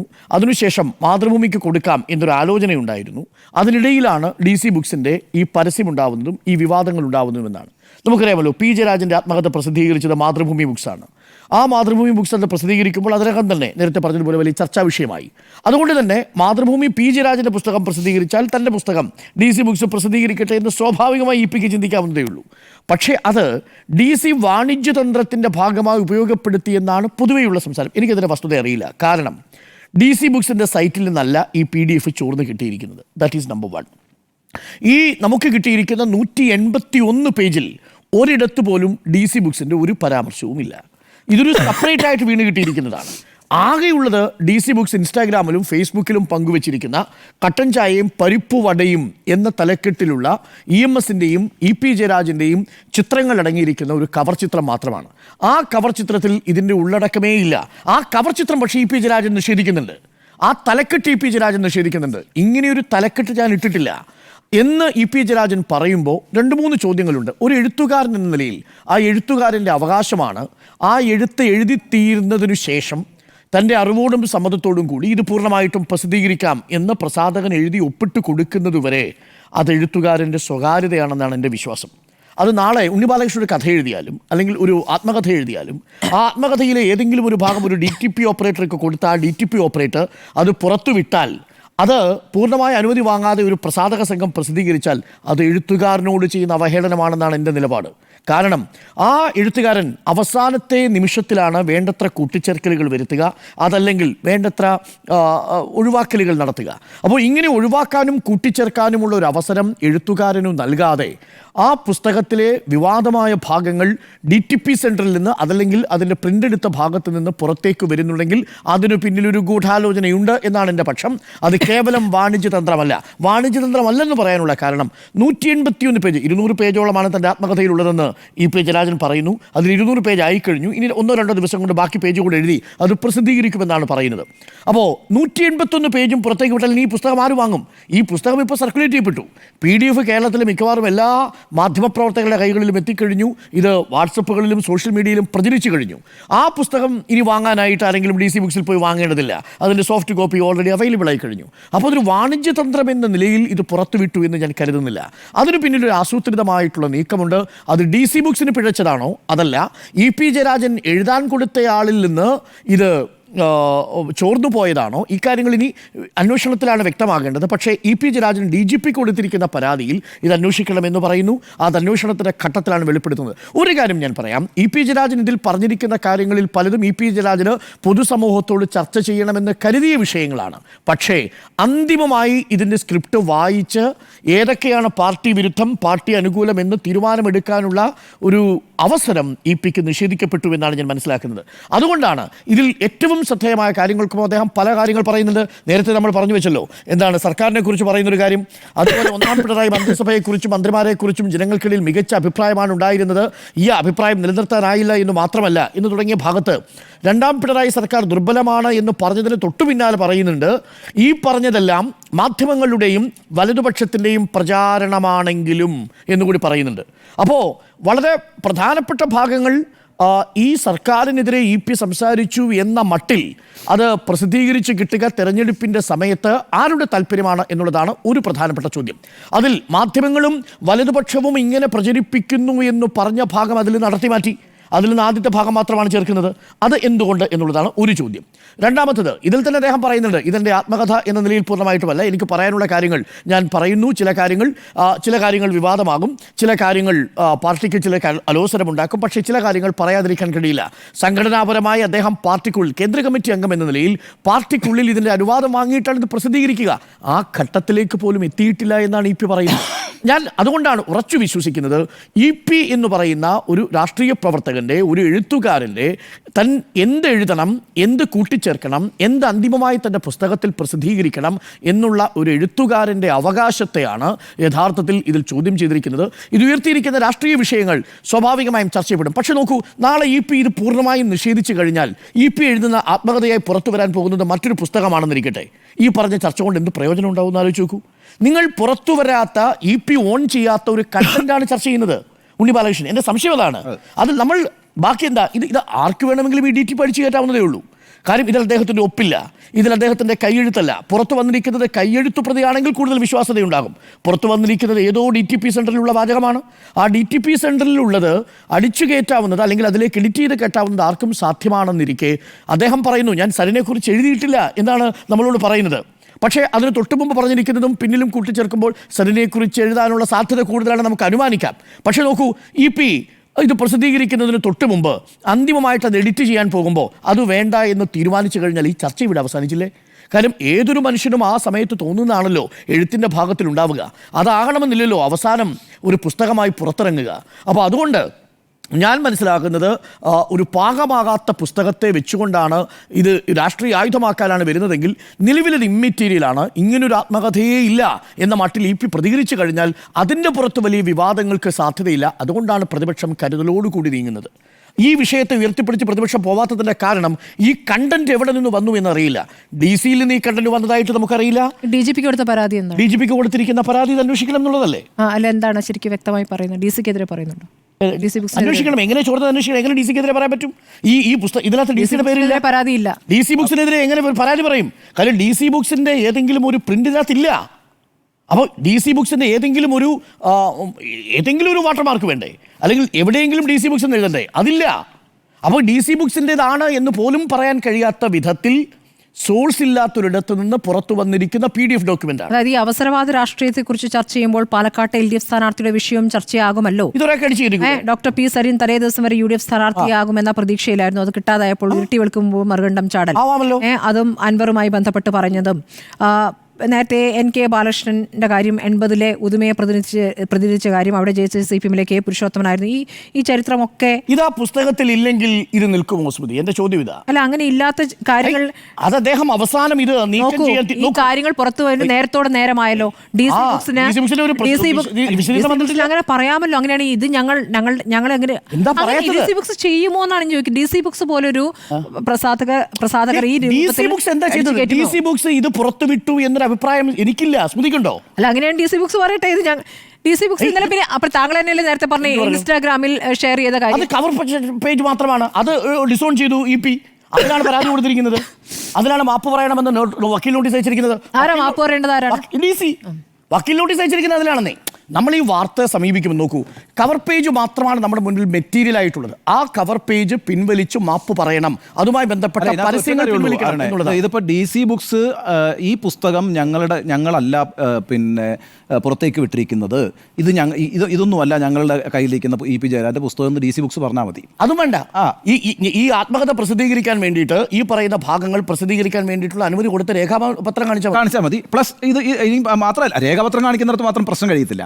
കാരണം ഇതിനകത്ത് കണ്ടന്റിൽ എഴുതി കയറ്റി വേണം. അതാണ് ഇത് മെയിലായിട്ട് അയച്ചിട്ടുണ്ടാവുക. ആ മെയിലൊക്കെ ഉണ്ടാവുന്നത്. ഇനി ഒരു കാര്യം കൂടി ഞാൻ പറയാം. ഇത് EP ജയരാജൻ കൈയെഴുതി, എന്നോട് EP ജയരാജൻ പറഞ്ഞത് ഇങ്ങനെയാണ്: ഞാൻ എഴുതിയാണ് മറ്റൊരാൾക്ക് കൊടുത്തത്. അയാളത് DTP ഭാഷയും വാചകങ്ങളും ഒക്കെ ശരിയാക്കി DTP എടുത്ത് ആണ് വയ്ക്കുക. ആ DTP എടുത്ത് വെച്ചത് ആർക്ക് കൊടുക്കണമെന്ന് ഞാൻ തീരുമാനിച്ചിട്ടില്ല. മാതൃഭൂമിക്ക് കൊടുക്കണോ DC ബുക്സിന് കൊടുക്കണോ തീരുമാനിച്ചിട്ടില്ല. ഇനി ഒരു കാര്യം കൂടി ഞാൻ ഊഹിക്കുകയാണ്, അത് പറഞ്ഞിട്ടില്ല. DC ബന്ധപ്പെട്ടു എന്ന് പറയുന്നു. ഒരുപക്ഷെ DC-യോട് പറഞ്ഞിട്ടുണ്ടാവാം, നമുക്ക് ആലോചിക്കാം. ഇത്രയും കണ്ടന്റ് എങ്ങനെയാണ് DC-യിലേക്ക് എത്തുന്നത്? DC-യിലേക്ക് എത്തിയിട്ടില്ല. എങ്ങനെ പറയാൻ പറ്റും എത്തിയെന്ന്? അങ്ങനെയാണെങ്കിൽ അതാ ഞാൻ നേരത്തെ ചോദിച്ചത്. അങ്ങനെയെങ്കിൽ DC പറയേണ്ടത് ഇത് ഞങ്ങളുമായി ബന്ധപ്പെട്ടൊരു കണ്ടന്റ് അല്ല എന്ന് പറഞ്ഞാൽ മതി. അത് ഇതുവരെ പറഞ്ഞിട്ടില്ല. പിന്നെ വേറെ കാര്യം കേട്ടോ, എനിക്ക് കൃത്യമായിട്ട് അറിയാം ഈ ഫോണ്ട് എന്ന് പറയുന്നത് DC-യുടെ ഫോണ്ടാണ്. അല്ല, അതെങ്ങനെ വരും? ഈ ഫോണ്ട് DC-യുടെ ഫോണ്ടാണ്. ഇദ്ദേഹം എഴുതിയതല്ല. കംപ്ലീറ്റ് ലേ ഔട്ട് കഴിഞ്ഞ ഒന്നാണ്. നോക്കൂ, നോക്കൂ, ഇതിനകത്തെ ടൈറ്റിലുകൾ, ഇതിനകത്തെ എല്ലാ ചിത്രങ്ങളും, എവരിത്തിങ് ഇത് ഫൈനലാണ്. എല്ലാം ഫൈനലാണ്. നോക്കൂ, ഫൈനലാണെന്ന് പറയുമ്പോൾ എപ്പോഴാണ് ഒരു ടെക്സ്റ്റ് ഫൈനലായിട്ട് അനുമതി കിട്ടുക? അതൊന്നുകൂടി പ്രൂഫ് റീഡിംഗ് ഈ എഴുതി കൊടുത്തിരിക്കുന്നത് അത് അബദ്ധമുണ്ടോ, അതിലെന്തെങ്കിലും തരത്തിൽ തനിക്കെതിരെ വരാനുള്ള സാധ്യതയുണ്ടോ, ഇതൊക്കെ നോക്കണമല്ലോ. അങ്ങനെ വായിച്ചു നോക്കുമ്പോൾ ഈ പറയുന്ന പരാമർശങ്ങൾ ഇനി EP എഴുതിയതാണെന്ന് കരുതിയാൽ പോലും EP അത് എഡിറ്റ് ചെയ്തിട്ടല്ലേ അത് പുറത്തേക്ക് വിടൂ. അത്രേ ഉള്ളൂ. അങ്ങനെ പുറത്തേക്ക് വിടുമ്പോൾ മാത്രമല്ലേ ഇത് പുസ്തകമാകൂ. അത്രേ ഉള്ളൂ. അപ്പോൾ മാത്രമല്ലേ അതിനകത്തൊരു കണ്ടന്റ് ഉണ്ടാവൂ.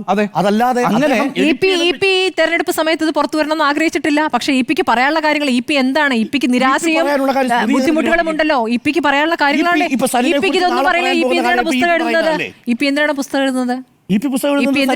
EP എന്തിനാണ്? അല്ല, സരി എന്നല്ല ഞാൻ പറഞ്ഞത്. EP എന്തിനാണ് പുസ്തകം എഴുതുന്നത്? EP എന്തുകൊണ്ടാണ് പറഞ്ഞത് എനിക്ക് ഇനി പറയാനുള്ള കാര്യങ്ങൾ പുസ്തകത്തിൽ എഴുതുമെന്ന് എന്തിനാണ് EP നേരത്തെ പറഞ്ഞത്? EP-ക്ക് പറയാനുണ്ട് ചില കാര്യങ്ങൾ. സമയമാണ് ഞാൻ EP പറയാനുണ്ട് ചില കാര്യങ്ങൾ. പക്ഷെ എന്റെ കൺസേൺ ഇത്രേ ഉള്ളൂ, ഇത് DC-യുടെ കയ്യിൽ നിന്ന് ചോർന്നതാണെന്ന് ഞാൻ ഇപ്പോഴും വിശ്വസിക്കില്ല. അതിന്റെ ചർച്ചയിലേക്ക് വരാം. എനിക്ക് തോന്നുന്നു സുജയ കൂടി പറഞ്ഞു. സുജയിലേക്ക് പോയിട്ട് EP-യിൽ പെട്ടോ എന്നാണ് ചോദ്യം. സുജയ, ഇപിയിൽ ഇപ്പോൾ പെട്ടിരിക്കുന്നത് DC ബുക്സ് ആണ്. കാരണം കഴിച്ചിട്ട് ഇറക്കാനും വയ്യ, മധുരിച്ചിട്ട് തുപ്പാനും വയ്യ എന്ന മട്ടിലാണ് ഇപ്പോൾ രവി DC ഷാർജയിൽ ഇരിക്കുന്നത്. നാട്ടിലേക്ക് വരുമ്പോഴാണോ അതോ ഇനി ഷാർജയിലാണോ രവി DCയുടെ പ്രതികരണം എന്നുള്ളതാണ് നമ്മൾ കാത്തിരിക്കുന്നത്. ഇതുവരെ അദ്ദേഹം ഒന്നും പറഞ്ഞിട്ടില്ല. രവി DCയെ താൻ വിളിച്ചു എന്നാണ് EP ജയരാജൻ പറയുന്നത്. അപ്പോൾ ആ വിളിയും പറച്ചിലുമൊക്കെ കഴിഞ്ഞതിന് ശേഷമാണ് എന്തായാലും DGPക്കുള്ള പരാതിയൊക്കെ പോയിരിക്കുന്നത് എന്നതുകൂടി ചേർത്ത് വെച്ച് വേണം ഈ വിഷയത്തിൽ കാണേണ്ടത് എന്നതാണ് എൻ്റെ അഭിപ്രായം. ഈ വിഷയത്തിൽ പാർട്ടിയെക്കാളും പെട്ടു നിൽക്കുന്നത് DC ബുക്സ് ആണ് എന്നതിൻ്റെ പ്രധാനപ്പെട്ട കാരണം ഇന്നലെയാണ് DC ബുക്സ് അവരുടെ വെരിഫൈഡ് ആയിട്ടുള്ള പേജിൽ, അത് ഹാക്ക് ചെയ്തു എന്ന് ഇനി പറയുമെന്ന് എനിക്കറിയില്ല, ഹാക്കിങ്ങിൻ്റെയൊക്കെ കാലമാണല്ലോ. അപ്പോൾ DC ബുക്സിൻ്റെ അവരുടെ ഒഫീഷ്യലായിട്ടുള്ള ഫേസ്ബുക്ക് പ്രൊഫൈലിലും ഒപ്പം തന്നെ അവരുടെ ഇൻസ്റ്റഗ്രാം അക്കൗണ്ടിലും, അതായത് അവരുടെ സാമൂഹ്യ മാധ്യമ അക്കൗണ്ടുകളിൽ നിന്ന് ഇതിൻ്റെ ഒരു പരസ്യം വരുന്നുണ്ട്. ആ പരസ്യം ഇങ്ങനെയാണ്: പല അപ്രിയ സത്യങ്ങളുടെയും തുറന്നു പറച്ചിലുകളുമായി EP ജയരാജൻ്റെ കട്ടൻ ചായയും പരിപ്പുവടയും, ഒരു കമ്മ്യൂണിസ്റ്റിൻ്റെ ജീവിതം ഉടൻ വരുന്നു DC ബുക്സിലൂടെ. ഈ പരസ്യം അവർ പ്രസിദ്ധീകരിച്ചതാണ്. ആ പരസ്യത്തിൽ കൊടുത്തിരിക്കുന്നത് ഈ പുസ്തകത്തിൻ്റെ കവർ പേജാണ്. ആ കവർ പേജ് ഇന്ന് EP നിഷേധിക്കുകയാണ്. ഞാൻ എഴുതിക്കൊണ്ടിരിക്കുകയാണ്, അതായത് അയാൾ കഥ എഴുതുകയാണ്. എഴുതി തീരാത്ത ഒരു കഥ എങ്ങനെയാണ് ഉടൻ പ്രസിദ്ധീകരിക്കാനായി PDF ആയി എല്ലാം തയ്യാറാക്കി DC ബുക്സ് തയ്യാറാക്കി വെക്കുന്നത്? അപ്പോൾ EP ജയരാജൻ പകുതി എഴുതുന്നതിൻ്റെ ബാക്കി ഇനി രവി DC എഴുതിയോ എന്നൊരു ചോദ്യമേ ഇനി ചോദിക്കാൻ ബാക്കിയുള്ളൂ. അല്ലാതെ എങ്ങനെയാണ് ഇതുടൻ അവർക്ക് പ്രസിദ്ധീകരിക്കാൻ സാധിക്കുക? വിത്ത് ഓൾ ഡ്യൂ റെസ്പെക്ട്, ഇവിടെ DC ബുക്സ് ചില കാര്യങ്ങൾ ഹൈഡ് ചെയ്യുന്നുണ്ട് എന്നാണ് ഞാൻ കരുതുന്നത്. കാരണം LDF കേരള പൊളിറ്റിക്സ് എന്നൊക്കെ പറഞ്ഞ് ടാഗ് ചെയ്തുകൊണ്ടാണ് ഇൻസ്റ്റഗ്രാമിൽ EP ജയരാജനെ കൂടി ടാഗ് ചെയ്തുകൊണ്ടാണ് ഈ ഒരു ആഡ് അവർ പബ്ലിഷ് ചെയ്തിരിക്കുന്നത്. EP ജയരാജൻ ആ ആഡ് കണ്ടിട്ടുണ്ടാകാനുള്ള സാധ്യതയുണ്ടോ എന്ന് ചോദിച്ചു കഴിഞ്ഞാൽ അദ്ദേഹം എത്രത്തോളം ഫ്രീക്വൻ്റ് ആണ് ഈ ഇൻസ്റ്റഗ്രാം ഒക്കെ ഉപയോഗിക്കുന്നതിൽ എന്ന് എനിക്ക് സംശയമുണ്ട്. 9 മണിക്ക് ശേഷമാണ്. അതാണ് ഇന്നലെ രാത്രിയാണ്, അതായത് ലേറ്റ് ഈവനിങ് ആണ് ഈ പോസ്റ്റുകൾ രണ്ടും പ്രത്യക്ഷപ്പെട്ടിരിക്കുന്നത്. അപ്പോൾ EP ജയരാജൻ അത് കണ്ടിട്ടുണ്ടോ എന്നതിൽ എനിക്കും സംശയമുണ്ട്. അദ്ദേഹം പറയുന്നത് നമ്മുടെ ചാനലിൽ വാർത്ത കണ്ടിട്ടാണ് അദ്ദേഹം അത് അറിയുന്നത്. അത് ഡോക്ടർ അരുണുമായി രാവിലെ സംസാരിക്കുമ്പോഴും ആ രീതിയിലുള്ളൊരു റിയാക്ഷനാണ് നമ്മൾ കാണുന്നത്. മാത്രമല്ല പിന്നീട് അദ്ദേഹം എടുക്കുന്ന ആക്ഷൻസ്, ഇങ്ങനെയൊരു കരാർ ഉണ്ടാക്കി ഒരു പുസ്തകം കൈമാറിയ ഒരാൾ ചെയ്യുന്ന രീതിയിലാണ്. ഒന്നുകിൽ EP നുണ പറയുകയാണ്, അല്ല എങ്കിൽ അദ്ദേഹം ജെനുവിനായി ഈ കാര്യങ്ങൾ പറയുകയാണ്. ഇതിന് രണ്ടിനുമുള്ള സാധ്യതയുള്ളൂ എന്നാണ് ഞാൻ കരുതുന്നത്. അപ്പോൾ കട്ടൻ ചായയും പരിപ്പോടെയും അതിൽ നിന്ന് തന്നെ തുടങ്ങാം. ഇങ്ങനെ ഒരു ടൈറ്റിൽ ഞാൻ എൻ്റെ പുസ്തകത്തിന് ഇടുമോ എന്ന് EP ചോദിക്കുന്നുണ്ട്. കാരണം ഈ കട്ടൻ ചായയും പരിപ്പോടെയൊക്കെ മാറ്റി മറ്റ് ആഹാരശീലങ്ങളിലേക്ക് മാറേണ്ടത്, അല്ലെങ്കിൽ ഇതിൽ തന്നെ തുടരേണ്ടതാണോ എന്നൊക്കെ ചോദിച്ച് വെട്ടിലായി പരിഹസിക്കപ്പെട്ട, ട്രോളാക്കപ്പെട്ട ആ ടൈറ്റിൽ എടുത്ത് EP ഈ പുസ്തകത്തിന് ഇടുമോ എന്ന ചോദ്യം അവിടെ നിൽക്കുന്നുണ്ട്. അപ്പോൾ EPയെ ട്രോളാൻ വേണ്ടി DC ബുക്സ് ഇട്ട പേരാണോ ഇത്? കാരണം EP പറയുന്നു എൻ്റെ പുസ്തകത്തിൻ്റെ ടൈറ്റിൽ ഇതല്ല, ഞാൻ ഇങ്ങനെ ഒരു തലക്കെട്ടിട്ടിട്ടില്ല, അത് DGPക്ക് കൊടുത്ത പരാതിയിലുണ്ട്. മാഡം പറഞ്ഞില്ലേ DGPക്ക് കൊടുത്ത പരാതി. EP DGPക്ക് നൽകിയ പരാതിയിൽ ഈ ആത്മകഥാ വിവാദം അന്വേഷിക്കണമെന്ന് പറഞ്ഞുകൊണ്ട് അദ്ദേഹം പറയുന്ന വാചകങ്ങൾ ഇതാണ്. DGPക്ക് കൊടുത്ത കംപ്ലൈൻറ്റിലെ വരികൾ ഇങ്ങനെയാണ്: I have neither completed writing my autobiography so far nor interested anyone either to print or publish it. ഞാൻ ആരെയും ചുമതലപ്പെടുത്തിയിട്ടില്ല. അതിൻ്റെ അർത്ഥം അത് തന്നെയല്ലേ, ആരെയും ഞാൻ ചുമതലപ്പെടുത്തിയിട്ടില്ല, അല്ലെങ്കിൽ ഞാൻ ഇത് പ്രിൻ്റ് ചെയ്യാനോ പബ്ലിഷ് ചെയ്യാനോ ഞാൻ ഏൽപ്പിച്ചിട്ടുമില്ല. ആ ആരെയും എന്ന് പറയുന്നതിൽ എനിക്ക് തോന്നുന്നു അത് DC ബുക്സും അതിൽ ഇൻക്ലൂഡഡ് ആണ് എന്ന്. രണ്ടാമത്തേത്, I have not decided the title to my autobiography nor finalised its cover page. ഇതിൻ്റെ കവർ പേജും ഞാൻ ഫൈനലൈസ് ചെയ്തിട്ടില്ല, ഞാൻ ഈ പുസ്തകത്തിന് തലക്കെട്ടും ഇട്ടിട്ടില്ല. അപ്പോൾ അദ്ദേഹം എഴുതിക്കൊണ്ടിരിക്കുന്ന ഒരു കാര്യം, അദ്ദേഹം എഴുതിക്കൊണ്ടിരിക്കുന്ന അദ്ദേഹത്തിൻ്റെ ആത്മകഥ, ആ ആത്മകഥയ്ക്ക് അദ്ദേഹം ടൈറ്റിൽ ഇട്ടിട്ടില്ല, തലക്കെട്ടിട്ടിട്ടില്ല. അപ്പോൾ ഈ കട്ടൻ ചായയും പരിപ്പുവടയും ആരുടെ അടുക്കളയിൽ വെന്തതാണ്? അതാണ് ചോദ്യം. ആ വെന്ത് പുറത്തേക്ക് ഇറങ്ങുന്ന സമയവും പ്രധാനമാണ്. ഇന്നലെ ഈ പരസ്യം പബ്ലിഷ് ചെയ്യുന്ന DC ബുക്സിനും ആ DC ബുക്സിൻ്റെ മേലധികാരികൾക്കും ഉറപ്പുണ്ടാകണമല്ലോ, ഇത് തങ്ങൾക്ക് റൈറ്റ്സ് കിട്ടിയിട്ടുള്ളതാണ്, പ്രസിദ്ധീകരിക്കുന്നതിനായിട്ടുള്ള എല്ലാ റൈറ്റ്സും തങ്ങൾക്കുള്ളതാണ് എന്ന പൂർണ്ണബോധ്യത്തോടെയാണ് ഞാൻ ഇതുവരെ കണ്ടിട്ടുള്ളത്. DC ബുക്സ് ആയാലും മറ്റേത് പ്രസാധകരായാലും അവരൊരു പുസ്തകത്തെക്കുറിച്ചൊരു പരസ്യം ഇടുന്നത് അവർക്ക് അതിൻ്റെ എല്ലാ റൈറ്റ്സ് കയ്യിൽ കിട്ടിയതിന് ശേഷമാണ്. ഉണ്ണിസാറിൻ്റെ തന്നെ പുസ്തകത്തിന് ഉണ്ണിസാറിൻ്റെ കയ്യിൽ നിന്ന് ആ റൈറ്റ്സ് എല്ലാം വാങ്ങിയതിന് ശേഷം പ്രസിദ്ധീകരിക്കാമെന്നുള്ളൊരു കരാറായതിനു ശേഷമാണല്ലോ അതിൻ്റെ മുഖവിലയടക്കം, അതിൻ്റെ പ്രസിദ്ധീകരണം എന്നാണ്, പ്രകാശനം എന്നാണ്, സകല കാര്യങ്ങളും നിശ്ചയിക്കുന്നത് ആ എഴുത്തുകാരനുമായി ആലോചിച്ചാണ്. അപ്പോൾ ആ രീതിയിൽ അങ്ങയുടെ പുസ്തകങ്ങളൊക്കെ DC ബുക്സ് ആണ് പ്രസിദ്ധീകരിച്ചിരിക്കുന്നത്, ഒട്ടുമിക്കവാറും പുസ്തകങ്ങൾ അല്ലേ. അപ്പോൾ അങ്ങനെ ഓരോ ഘട്ടത്തിലും ആ എഴുത്തുകാരനുമായി കൂടിയാലോചനകൾ നടത്തി തന്നെയാണ് ഈ പുസ്തകങ്ങൾ പ്രസിദ്ധീകരിക്കുന്നത്. അപ്പോൾ ഞാൻ ആ ഒരു ഉദാഹരണം അങ്ങേ പറഞ്ഞത് നമ്മുടെ കൂട്ടത്തിൽ തന്നെ ഒരാളുടെ ഒരു പുസ്തകം DC ബുക്സിൽ പ്രസിദ്ധീകരിക്കുമ്പോൾ അതെങ്ങനെയാണ് അതിൻ്റെ വഴികളെന്ന് പ്രേക്ഷകർക്ക് മനസ്സിലാക്കി കൊടുക്കാനാണ്. ഇവിടെ EP പറയുന്നുണ്ടല്ലോ, ആത്മകഥ എന്ന പേരിൽ എന്നാണ് ഇ പി ഉപയോഗിക്കുന്ന വാചകം. ആത്മകഥ എന്ന പേരിൽ വിശദാംശങ്ങൾ പുറത്തുവിട്ടതിനാണ് വക്കീൽ നോട്ടീസ് ഇപ്പോൾ അയച്ചിരിക്കുന്നത്. അപ്പോൾ ആ PDF വന്ന കേന്ദ്രം ഏതാണ്?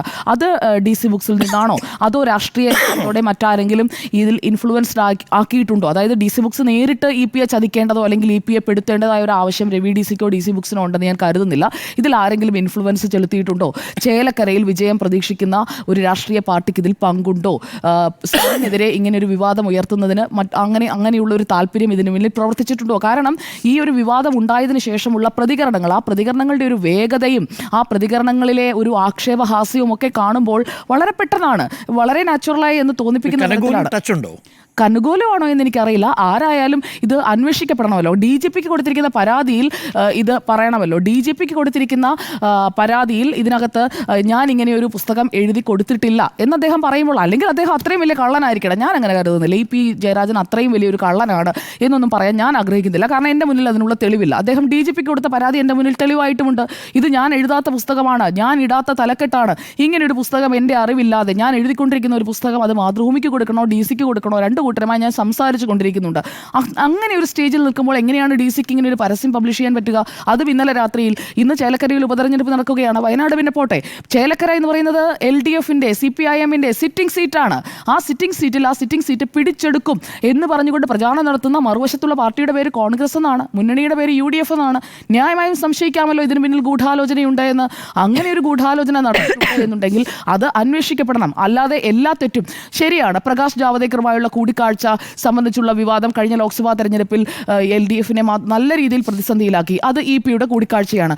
അതുകൊണ്ട് അടുത്ത തെരഞ്ഞെടുപ്പിനും EP തന്നെ ഒരു വില്ലൻ കഥാപാത്രമായി രംഗത്ത് വരണമെന്ന് ഇങ്ങനെ ശാഠ്യം പിടിക്കുന്നതിനാണ് EP പാർട്ടിയുമായി ഇപ്പോൾ നേരത്തെ ഉണ്ടായിരുന്ന മുഖ്യമന്ത്രിയുമായിട്ടടക്കം കൂടിക്കാഴ്ചകൾ നടത്തി പതിയെ തിരിച്ചു വരികയാണ്, ആക്റ്റീവ് ആകാൻ തുടങ്ങുകയാണ്. അതിനുള്ള നിർദ്ദേശം മുഖ്യമന്ത്രി കഴിഞ്ഞ ആഴ്ച കൊടുത്തതേ ഉള്ളൂ. അപ്പോൾ പാലക്കാട്ട് സ്വാഭാവികമായും അദ്ദേഹം തെരഞ്ഞെടുപ്പ് പ്രചാരണത്തിന് വരേണ്ടതാണ്, ചേലക്കരയിലും വരേണ്ടതായിരുന്നു. അപ്പോൾ ആ രീതിയിൽ അവർ പ്രശ്നങ്ങൾ പരിഹരിക്കുമ്പോൾ അതിനിടയിലൂടെ ഇത് കയറ്റി EP-യെ പെടുത്താനുള്ളൊരു നീക്കം നടന്നിട്ടുണ്ടോ എന്നതും അന്വേഷണത്തിലൂടെ പുറത്തു വരികയുള്ളൂ. അതല്ല രണ്ടാമത്തെ സാധ്യത, ഉണ്ണി സാറ് സ്മൃതി മാഡവും ഒക്കെ പറഞ്ഞതുപോലെ EP തന്നെ പാർട്ടിയെ വെട്ടിലാക്കണം, അല്ലെങ്കിൽ പാർട്ടിയെക്കുറിച്ചുള്ള കാര്യങ്ങൾ പറഞ്ഞുകൊണ്ട് പുറത്തേക്ക് ഇറങ്ങണം, ആക്റ്റീവ് പൊളിറ്റിക്സിൽ നിന്നും മാറി നിൽക്കാനായിട്ടുള്ള തീരുമാനത്തിലേക്ക് അദ്ദേഹം എത്തുന്നതിന് മുൻപ് അദ്ദേഹം എഴുതി ഇത് DCക്ക് കൊടുത്തതാണെന്ന് തന്നെ വെക്കുക. പക്ഷേ അദ്ദേഹത്തിൻ്റെ കൂടി അനുമതിയോടുകൂടിയാണോ ഈ സാധനം ഇന്ന് പുറത്തേക്ക് വിട്ടത്? EP-ക്ക് ഇന്ന് ഇങ്ങനെ ഒരു കാര്യം പുറത്തേക്ക് വരുന്നതിൽ താല്പര്യമുണ്ടാകുമോ? പ്രത്യേകിച്ചും സരിനെതിരെയൊക്കെ, സരിൻ അവസരവാദിയാണ്, സ്വതന്ത്ര വയ്യാവേലിയാകുന്നത് ഓർക്കണം, ഇങ്ങനെയൊക്കെയുള്ള കമൻസ് അത് ഒരു തെരഞ്ഞെടുപ്പ് കാലത്ത് ഇങ്ങനെയൊക്കെയുള്ളൊരു കമൻസ് ഈ തെരഞ്ഞെടുപ്പ് കാലത്ത് പുറത്തു വരുന്നത് അദ്ദേഹം ചെയ്യുന്ന ഒരു മര്യാദയാണ് എന്ന് EP ധരിക്കുമോ? EP-യുടെ അനുമതിയോടെ പുറത്തുവിട്ടു എന്നുണ്ടെങ്കിൽ അത് DC പറയണം. EP അറിഞ്ഞിരുന്നു, EP തന്നതാണ്. ഇതൊക്കെ പറയേണ്ടത് രവി DCയാണ്. എന്താണ് അദ്ദേഹം മൗനം തുടരുന്നത്? എന്തുകൊണ്ടാണ്? ഇവിടെ മറ്റൊരു കാര്യം കൂടി ഞാൻ എൻ്റെ മനസ്സിലേക്ക് വരുന്നുണ്ട്. ഇവിടെ മുഖ്യമന്ത്രിയുടെ അഭിമുഖം ഓർമ്മയില്ലേ? മുഖ്യമന്ത്രി പറയാത്തത് പ്രസിദ്ധീകരിക്കുന്ന ദ ഹിന്ദുവിൻ്റെ പിറ്റേ ദിവസത്തെ മാപ്പ്. അതുപോലെ ഇത് ടൈംസ് ഓഫ് ഇന്ത്യ ഇന്ന് രാവിലെ ഫ്രണ്ട് പേജിൽ പ്രസിദ്ധീകരിക്കുന്നു. ഇനി നാളെ അതിലൊരു മാപ്പ് വരുമോ? കാരണം ഞാൻ പറയാത്ത കാര്യങ്ങൾ ചില മാധ്യമങ്ങൾ എന്ന് പറഞ്ഞുകൊണ്ട് മാധ്യമങ്ങൾക്കെതിരെയും അദ്ദേഹം ഈ ഒരു തന്നെ അപകീർത്തിപ്പെടുത്താനുള്ള നീക്കമാണെന്ന് പറയുന്നുണ്ട്. ചില മാധ്യമങ്ങളുടെയൊക്കെ പേരെടുത്ത് തന്നെയാണ് പറയുന്നത്. അപ്പോൾ ഇത് ആദ്യം പ്രത്യക്ഷപ്പെടുന്നത് ഇന്ന് രാവിലെ, അതായത് ഏർലി മോർണിംഗ് എഡിഷനിൽ തന്നെ പ്രിന്റ് ചെയ്ത് പുറത്തു വന്നിരിക്കുന്ന ടൈംസ് ഓഫ് ഇന്ത്യയിലാണ്. അതിനുശേഷമാണ് ഏത് ചാനലിലായാലും വന്നിട്ടുള്ളത്. അപ്പോൾ ദ ടൈംസ് ഓഫ് ഇന്ത്യയാണ് അതിൻ്റെ ഫസ്റ്റ് സോഴ്സ് എന്ന് പറയുന്നത്. ദ ഹിന്ദുവിൽ അഭിമുഖം വന്നതുപോലെ അപ്പോൾ നാളെ ടൈംസ് ഓഫ് ഇന്ത്യ മാപ്പ് പറഞ്ഞുകൊണ്ട് ഒരു ഖേദം നോട്ട് ഇട്ട് കഴിഞ്ഞിട്ടുണ്ടെങ്കിൽ ഇതങ്ങ് അസ്തമിക്കുമോ? രണ്ടാമത്തെ കാര്യം, ഇവിടെ EP-യുടെ എഴുതി തീരാത്ത ആത്മകഥ പ്രസിദ്ധീകരിക്കുന്ന DC ബുക്സ് ആണ്. എഴുതി തീരാത്തത് ഉടൻ വരുന്നു എന്ന് പറയുമ്പോൾ അവസാനത്തേത് പൂർത്തീകരിച്ചുകൊണ്ടിരിക്കുമ്പോഴും അങ്ങനെ പരസ്യം കൊടുക്കാം. അതാണോ സംഭവിച്ചത്? അപ്പോൾ DC-യുടെ ഈ ഒരു ടൈറ്റിൽ പുറത്തിറങ്ങുന്നത് കണ്ട് മറ്റൊരു കേന്ദ്രത്തിൽ നിന്ന് EP-ക്ക് അറിയാവുന്ന സകല കാര്യങ്ങളും അറിയാവുന്ന ആരോ ഒരാൾ ഇത്രയും പെട്ടെന്ന് ഇത് എഴുതി കൊടുത്തോ? അങ്ങനെ സംഭവിക്കാനുള്ള സാധ്യതയില്ല. അവിടെയാണ് ഇതിനകത്തെ ഒരു ട്വിസ്റ്റ് സംഭവിക്കാൻ പോകുന്നത്. EP ഇത് എഴുതിയിട്ടുണ്ട്, EP എഴുതിക്കൊണ്ടിരിക്കുകയാണെന്ന് EP തന്നെ സമ്മതിക്കുന്നുണ്ടല്ലോ. അപ്പോൾ DC ബുക്സ് കൃത്യമായി ഒരു നോട്ട് ഇറക്കി കഴിഞ്ഞാൽ തീരാവുന്ന കൺഫ്യൂഷൻ ഇവിടെയുള്ളൂ എന്നതാണ് എൻ്റെ അഭിപ്രായം. കാരണം EP പറയുന്നുണ്ട് അറിവോ സമ്മതമോ ഇല്ലാതെ പുസ്തകം പുറത്തുവിട്ടു, അല്ലാതെ ഇത് മുഴുവനായും ഞാൻ എഴുതാത്തതാണ് എന്ന് അദ്ദേഹം പറയുന്നില്ല.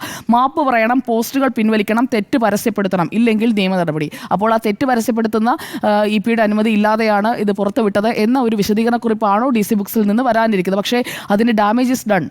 ഇന്നത്തെ ചേലക്കര ഉപതെരഞ്ഞെടുപ്പ് ദിവസം ആ ഡാമേജ്, ഈ ഒരു PDF എല്ലാവരുടെയും കയ്യിലേക്ക് പോയി കഴിഞ്ഞു. ചേലക്കര ഉപതെരഞ്ഞെടുപ്പ് ദിവസം ഇത് ചർച്ചയായി കഴിഞ്ഞിരിക്കുന്നു. സരിനെ കുറിച്ച് ഇങ്ങനെയാണ് പറഞ്ഞിരിക്കുന്നത് എന്നുള്ളത് ഷാഫിയുടെയും ടീമിന്റെയും കയ്യിൽ കിട്ടിക്കഴിഞ്ഞു. പറഞ്ഞിട്ടുണ്ട് 150 കോടി. അതെ, അതൊന്നും ചർച്ചയായില്ല. ഇല്ല. സെലക്റ്റീവ് ആണല്ലോ, എപ്പോഴും അങ്ങനെയാണല്ലോ. അപ്പോൾ ആ സെലക്റ്റീവായിട്ടുള്ള ആ ചർച്ചകളൊക്കെ നടത്താനുള്ള മെറ്റീരിയൽസ് എല്ലാം ഇപ്പുറത്ത് കിട്ടിക്കഴിഞ്ഞിരിക്കുകയാണ്. സിറ്റിംഗ് സീറ്റായ ചേലക്കര എങ്ങാനും കൈവിട്ട് പോയിട്ടുണ്ടെങ്കിൽ ഇപ്പിയുടെ കാര്യത്തിൽ തീരുമാനമാകുമെന്നുള്ളതും ഉറപ്പാണ്. കൈവിടാതെ ഇരിക്കട്ടെ എന്ന് ഇപ്പിക്ക് ഇനി പ്രാർത്ഥിക്കാനേ പറ്റുകയുള്ളൂ. പിന്നൊരു കാര്യം എന്ന് പറഞ്ഞാൽ ഇ പറയുന്ന ഒരു കോണ്ടെക്സ്റ്റിൽ അദ്ദേഹത്തിന് ഈ പ്രായപരിധിയിൽ ഇനി അങ്ങോട്ട് ഇളവ് കിട്ടാതെ അദ്ദേഹത്തിന് മേൽഘടകത്തിൽ പാർട്ടിയുടെ മേൽഘടകത്തിൽ തുടരാൻ കഴിയാത്ത ഒരു സാഹചര്യം ഈ സമ്മേളനത്തോടെ ഉണ്ടാകുമെന്ന് മുൻകൂട്ടി കണ്ടുകൊണ്ട് അദ്ദേഹം ഇതൊക്കെ എഴുതി വെച്ചതാണോ? ആ ചോദ്യവും ഒരു പക്ഷേ ഹിന്ദുവിന്റെ കാര്യത്തിൽ പറഞ്ഞെങ്കിൽ മനസ്സിലായില്ല. ഹിന്ദുവിന്റെ കാര്യത്തിൽ എന്താ? ഹിന്ദു മുഖ്യമന്ത്രിയുടെ അഭിമുഖം എടുത്തല്ലോ, അതിനുശേഷം പിറ്റേ ദിവസം ഒരു ഖേദം പ്രകടിപ്പിച്ചല്ലോ. ആ PR ഏജൻസിയിൽ പ്രവർത്തിച്ചത് അല്ല, PR ഏജൻസി പറഞ്ഞ കാര്യങ്ങളാണ് എഴുതി ചേർത്തെന്ന് പറഞ്ഞല്ലോ. അതിൽ മുഖ്യമന്ത്രിയാണ് വ്യക്തമാക്കായിരുന്നത്. അല്ല, പത്രം പറയുമ്പോൾ അതിൽ ആദ്യ വരി എന്തായിരുന്നു ആദ്യ വരി? ഇത് PR നിഷേധിച്ചല്ലോ. അല്ല, മുഖ്യമന്ത്രി നിഷേധിച്ചിട്ട് കാര്യമില്ലല്ലോ. ആ PR ഏജൻസി എന്ന് പറയുന്നത് എന്റെ പാർട്ടി പ്രവർത്തകൻ, പാർട്ടി നേതാവിന്റെ മകനാണ് എന്ന് പറയുമ്പോൾ ആ മകൻ PR ഏജൻസി നടക്കുന്ന കാര്യങ്ങൾ പറഞ്ഞു. അങ്ങനെയല്ല, ഹിന്ദുവിനെ പ്രതികൂട്ടിലാക്കുന്നു. ഇപ്പോൾ DC ബുക്സിനെ ഹിന്ദുവിനെ പ്രതികൂട്ടിലാക്കാണ് ചെയ്യുന്നത്. ഹിന്ദു മാപ്പ് പറയുമ്പോൾ ആദ്യ വരി എന്താണ് എടുത്തു കളയുന്നത്? അല്ലല്ല, ആദ്യ വരി എടുത്തു കളഞ്ഞിട്ട് മാപ്പ് പറഞ്ഞു എങ്ങനെയാണ് പറയാം? ഒരു മാധ്യമ സ്ഥാപനം ഒരു അഭിമുഖം പ്രസിദ്ധീകരിച്ചിട്ട് ആ അഭിമുഖത്തിൽ പറയാത്ത കാര്യങ്ങൾ പ്രസിദ്ധീകരിച്ചത് തെറ്റായി പോയി എന്ന് നിർവ്യാജം ഖേദിക്കുന്നു എന്നാണ് അതിനകത്ത് പറഞ്ഞിരിക്കുന്നത്. ഇത് അഭിമുഖത്തിൽ പറഞ്ഞതല്ലെന്നും ആദ്യ വരി ഒന്ന് വായിക്കുന്നേ കേൾക്കൂ, ഇത് അഭിമുഖത്തിൽ പറഞ്ഞതല്ലെന്നും അഭിമുഖത്തിൽ പറഞ്ഞതായി ഉൾപ്പെടുത്താൻ ഒരു PR ഏജൻസി തന്നതാണെന്നും കൂട്ടിച്ചേർത്തത് എഡിറ്റോറിയൽ സൂപ്പർവിഷൻ ഇല്ലാത്തതാണ് എന്ന് തിരിച്ചറിയുന്നു എന്നാണ് പറഞ്ഞത്. അല്ല, PR ഏജൻസിയുടെ കാര്യത്തിൽ എന്താണ്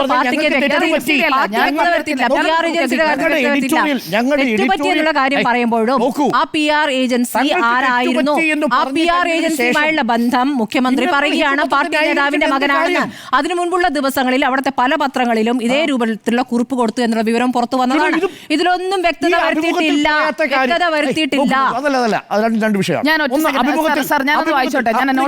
അഭിമുഖത്തിൽ പറയാത്ത കാര്യങ്ങൾ ഒരു PR ഏജൻസി ഒരു കുറിപ്പ് തന്ന് കൂട്ടിച്ചേർത്തുവെന്നും ഇത് ഞങ്ങളുടെ എഡിറ്റോറിയൽ ജാഗ്രത അല്ലേ? ഒന്ന് വായിച്ചാൽ ആ ഭാഗത്ത് എഴുതിയിട്ടുണ്ട്. അതായത് ഇന്റർവ്യൂ പബ്ലിഷ് ചെയ്തിരിക്കുന്നത് September 30 ആണ്. ഇന്റർവ്യൂവിൽ കൃത്യമായിട്ട് പറഞ്ഞിരിക്കുന്നത് 150 kg of gold and hawala money worth 123 crore were seized by the state police in the last 5 years from Malappuram district. This money is entering Kerala for anti-state and anti-national activities. അപ്പോൾ ഇതിൽ PR representatives were present during the interview. PR representatives attempted to influence the content of the interview by adding statements. അതാണ് വിശദീകരണം. By adding statements. അതായത് മുഖ്യമന്ത്രി പറയാത്ത editorial ഇന്റഗ്രിറ്റിക്ക് ചേരാത്തതാണെന്ന് പത്രം തന്നെ പറഞ്ഞു വയ്ക്കുന്നു. ശരി, ആയിക്കോട്ടെ. ആ PR ഏജൻസി എങ്ങനെയാണ് പ്രവർത്തിച്ചതെന്നുള്ളത് നമ്മുടെ മുന്നിലുണ്ടല്ലോ. അതിനെക്കുറിച്ച് പിന്നെ മുഴുവൻ ഹിന്ദു മാപ്പ് പറഞ്ഞത് ആദ്യത്തെ വരി അങ്ങനെയായിരുന്നു. അതിന്റെ ഇല്ല, ആദ്യത്തെ വരി അങ്ങനെയായിരുന്നു. അത് മുഖ്യമന്ത്രി തന്നെ നിഷേധിച്ചു. ഇല്ല, മുഖ്യമന്ത്രി നിഷേധിച്ചത് ആദ്യം പറഞ്ഞു 3 പേര് ആരും ഉണ്ടായിരുന്നില്ല എന്ന് പറഞ്ഞു. പിന്നെ 3 പേരുണ്ടായിരുന്നു പറഞ്ഞു. ഈ വ്യക്തി ആരാണെന്ന് പറയുന്നു, പാർട്ടി നേതാവിന്റെ മകനാണെന്ന് പറയുന്നു. അതിനുശേഷം മറ്റൊരാൾ അയാളെ എനിക്കറിയില്ല, അയാൾ പത്രത്തിന്റെ പ്രതിനിധിയാണെന്ന് ഞാൻ കരുതിയത് എന്ന് പറയുന്നു. നമ്മളത് വസ്തുതാപരമായി പറയണം. അഭിമുഖത്തിന്റെ ഭാഗമായി അത് വന്നതാണോ? മുഖ്യമന്ത്രി ഈ മലപ്പുറം പരാമർശം ആ അഭിമുഖത്തിൽ നടത്തിയിട്ടുണ്ടോ? അതാണല്ലോ നമ്മുടെ ചോദ്യം. PR ഏജൻസി മറ്റൊരു വിഷയമല്ലേ? ആ ചോദ്യത്തിൽ നമുക്ക് എന്താ ഉത്തരം കിട്ടുന്നത്? ഹിന്ദു നൽകിയ വിശദീകരണമേ നമ്മുടെ മുന്നിലുള്ളൂ. ഹിന്ദു നൽകിയ വിശദീകരണം എന്താണ്? അത് ആ അഭിമുഖത്തിൽ കൊടുത്തിരിക്കുന്ന സ്റ്റേറ്റ്മെന്റ് അല്ല, അത് കൂട്ടിച്ചേർത്തതാണ് എന്ന് പറഞ്ഞാൽ അവിടെ തീർന്നു. അവിടെ തീരാൻ ആഗ്രഹിക്കുന്നവർക്ക് തീർക്കാം. പക്ഷേ അവിടെ കൂട്ടിച്ചേർക്കുന്നത് ആരുടെ താല്പര്യമായിരുന്നു? ഇതിനകത്ത് നമ്മൾ ഇതിൽ നിന്ന് വഴിമാറിപ്പോകണം. ഇതിനകത്ത് CM-ന്റെ ഓഫീസ് ആണ് ഈ കാര്യത്തിൽ കറക്ഷൻ ആവശ്യപ്പെട്ടത്. CM's office sought a correction and explanation for the inaccuracies in the report. അത് ചോദിക്കുന്നു. അതുപോലെ തന്നെയാണ് ഞാൻ ഇവിടെ കമ്പയർ ചെയ്തത്. EP ജയരാജൻ ഇപ്പോൾ ആവശ്യപ്പെടുന്നത് എന്താണ്? ഇക്കാര്യത്തിൽ മാപ്പ് പറയണം എന്നുള്ളതാണ്. പോസ്റ്റുകൾ പിൻവലിക്കണം, തെറ്റ് പരസ്യപ്പെടുത്തണം. അത് ആരാ ചെയ്യേണ്ടേ? ഈ ആഡ് ഇട്ടത് DC ബുക്സ് ആണ്. DC ബുക്സ് ഇക്കാര്യത്തിൽ ക്ലാരിഫിക്കേഷൻ വരുത്തണം. ഇവിടെ പെട്ടിരിക്കുന്നത് DC ആണ്. DC പറയണം. സംശയമൊന്നുമില്ല. DC പറയണം. DCയും പെട്ടിട്ടുണ്ട്, പാർട്ടിയും ഇല്ല. പാർട്ടി എവിടെയാണ് പെടുന്നത്? നിങ്ങൾ പ്രസിദ്ധീകരിക്കാത്ത ഒരു പുസ്തകത്തിന്റെ പുറത്ത് പാർട്ടി. എനിക്ക് ഞാനൊരു കാര്യം ചോദിക്കട്ടെ, ഇതിൽ UDF പെട്ടിട്ടില്ലേ? UDF-നെ കുറിച്ച് എന്തെല്ലാം എഴുതിയിട്ടുണ്ട് ഇതിനകത്ത്? സതീശനെ കുറിച്ച് എഴുതിയിട്ടുണ്ട്. UDF ഈ പറയുന്ന എല്ലാ കണ്ടമാന വലതുപക്ഷ മാധ്യമങ്ങളോടൊപ്പം ചേർന്ന പാർട്ടി അവഹേളിക്കാൻ കിട്ടുന്ന ഒരവസരവും പാഴാക്കാത്താണെന്ന് എഴുതിയിട്ടുണ്ട്. അല്ല, കെ സുധാകരനെ പറ്റി പറഞ്ഞിട്ടുണ്ട്. ഒരു അധ്യായമുണ്ട്. അപ്പൊ ഇതൊന്നും ആയിക്കോട്ടെ, ഇതൊക്കെ എഴുതിയിട്ടുണ്ടെന്നാണോ നിങ്ങൾ വിശ്വസിക്കുന്നത്? അല്ല, അത് എഴുതിയിട്ടില്ല. കെ സുധാകരനെ കുറിച്ച് പറഞ്ഞിട്ടുണ്ട്. ഇതൊക്കെ എഴുതിയിട്ടുണ്ടെന്നാണോ സ്മൃതി വിശ്വസിക്കുന്നത്? ഉറപ്പായിട്ടും അതെങ്ങനെ നമുക്കറിയാം. അദ്ദേഹം ഓൺ ചെയ്യുന്നില്ല. ഇതാ പ്രസിദ്ധീകരിച്ച് വരുമ്പോൾ ഞാൻ ഇനി സജീവ രാഷ്ട്രീയം വിടുന്നു, ഇനി പറയാനുള്ളത് പുസ്തക രൂപത്തിൽ വരുമെന്ന് പറഞ്ഞ EPA എനിക്ക് ഓർമ്മയുണ്ട്. വിധത്തിൽ മറന്നോളൂ. നിങ്ങൾ എഴുതുന്ന ഒരു ഡോക്യുമെന്റ് പറഞ്ഞ കാര്യങ്ങൾ പിന്നീട് മാറ്റി പറഞ്ഞു നമ്മുടെ മുന്നിൽ യാഥാർത്ഥ്യമാണ്. EP അന്തിമമായിട്ട് ഒരു കാര്യം ഇത് ഞാൻ എഴുതി ഇത് അപ്രസിദ്ധീകരിക്കാൻ കൊടുക്കുന്നു എന്ന് എഴുതുന്നത് വരെ അത് ആ എഴുത്തുകാരന്റെ സ്വകാര്യതയാണ്. ആ സ്വകാര്യതയുടെ അകത്ത് കയറിയിട്ട് ഇത് അന്തിമ തീരുമാനമായി എന്ന് പറഞ്ഞൊരു ചർച്ച ചെയ്യുന്നത് ഉചിതമല്ല എന്നാണ് എൻ്റെ അഭിപ്രായം. അപ്പൊ നമ്മളൊന്നും എഴുതാത്ത ഒരു സാധനത്തെ കുറിച്ചാണ് എത്ര നേരം ചർച്ച ചെയ്തത്. അങ്ങനെ നമുക്ക് അവസാനിപ്പിക്കാം. ഒരു മണിക്കൂർ ഇല്ലാത്ത കാര്യത്തെ കുറിച്ച് പാർട്ടി സെക്രട്ടറി പറഞ്ഞത് തോന്നിയാസ വാർത്ത എന്ന് പറഞ്ഞത് കൊണ്ടല്ലേ? ആ വാർത്ത ആര് എൻഡോസ് ചെയ്യുന്നു? ഞാൻ എൻഡോസ് ചെയ്യുന്നില്ല. ഈ ചോർന്ന് കിട്ടിയ വാർത്ത ആകെ നമ്മുടെ മുന്നിലുള്ളത് EP ജയരാജൻ എക്സ്ക്ലൂസീവ് ബൈറ്റ്. ഒരു നിമിഷം, ഇന്നലെ പല മാധ്യമ പ്രവർത്തകർക്കിടയിലും ഇത് ചോർന്ന് കിട്ടി. ഈ 151 പേജ് അതെന്താ വാർത്തയാക്കാഞ്ഞത്? അതിന് വാലും തലയില്ല. ഇത് ആരാ കൊടുത്തതെന്നറിയില്ല, ഇത് എഴുതിയത് ആരാണെന്നറിയില്ല. രണ്ടും രണ്ടായിട്ടാണ് നിൽക്കുന്നത്. ഒന്ന് ഫേസ്ബുക്കിലും ഒന്ന് ഇൻസ്റ്റാഗ്രാമിലും ഒരു പരസ്യം, പിന്നെ ചോർന്ന് കിട്ടുന്ന ഈ DC ബുക്സിന്റെ ഫോണ്ടിൽ കിട്ടുന്ന 181 പേജ്. ഇത് തമ്മിൽ എങ്ങനെ കണക്ട് ചെയ്യും? അപ്പോഴാണ് ടൈംസ് ഓഫ് ഇന്ത്യയുടെ വാർത്ത. നമ്മൾ EP ജയരാജനെ ബന്ധപ്പെട്ടു. EP ജയരാജൻ നിഷേധിച്ചതാണ് നമ്മൾ ലീഡായി കൊടുത്തത്. അങ്ങനെയല്ലേ നമ്മൾ കൊടുക്കുക? നമുക്ക് വാലും നിലയും ഇല്ലാത്ത ഇപ്പൊ DC എനിക്ക് നേരിട്ട് അയച്ചാൽ ഞാൻ കൊടുക്കും. എനിക്ക് DC നേരിട്ട് അയച്ചില്ല. അക്ഷരം മിണ്ടുന്നില്ല. അല്ല, ഇക്കാര്യത്തിൽ ഞാൻ ഒരു കാര്യം കൂടി പറയാം. അതായത് ഇവിടെ ഈ അറിവോ സമ്മതമോ ഇല്ലാതെ പുറത്തു വിട്ടു വന്ന എഴുതി എന്ന് പറയപ്പെടുന്ന ആൾ തന്നെ പറഞ്ഞു കഴിഞ്ഞാൽ അത് ട്രസ്റ്റ് ചെയ്യല്ലാതെ അയാളാണ് അത് എഴുതിയതെന്ന് നമ്മൾ എത്ര പറഞ്ഞിട്ടും അത് സത്യമാകില്ല. കാരണം ഒന്നുകിൽ അല്ലെങ്കിൽ ഇങ്ങനെ ഒരു കരാറുണ്ട്, ഇത് EP എഴുതി തന്നതാണ്, EP മറ്റൊരാളെ കൊണ്ട് എഴുതിച്ചതാണ്, EP എഴുത്തിനായി മറ്റൊരാൾ സഹായം തേടിയിട്ടുണ്ടെങ്കിൽ ഒന്നുകിൽ അയാൾ വന്നിട്ട് പറയണം EP ജയരാജൻ എനിക്ക് പറഞ്ഞു തന്നിട്ട് ഞാനാണ് ഇതെല്ലാം കേട്ടെഴുതിയത്, എന്നിട്ട് ഈ മാനസ്ക്രിപ്റ്റ് DC ബുക്സിന് കൊണ്ടു കൊടുത്തത് ഞാനാണ്, അല്ലെങ്കിൽ ഇമെയിലായിട്ട് അയച്ചിട്ടുണ്ടാവണം, സ്കാൻഡ് കോപ്പി ആയിട്ട് ഇമെയിലായിട്ട് അയച്ചിട്ടുണ്ടാവണം. ഉണ്ണിസാറൊക്കെ പുസ്തകം എഴുതി കഴിഞ്ഞിട്ട് സാറേ DC-യിലേക്ക് എങ്ങനെയാ മെയിൽ അയക്കുമല്ലേ ചെയ്യുന്നത്? അതെ. അപ്പോൾ ഇമെയിൽ ആയിട്ട് പോയിട്ടുണ്ടെങ്കിൽ അതും പറയേണ്ടത് രവി DC ആണ്. കാരണം അവരുടെ ഇമെയിൽ അക്കൗണ്ടിലേക്കാണ് ഇത് ചെല്ലുന്നത്. അല്ലാതെ അങ്ങനെ വന്നാലും അപകടമുണ്ട്. കാര്യം എന്താ അറിയോ?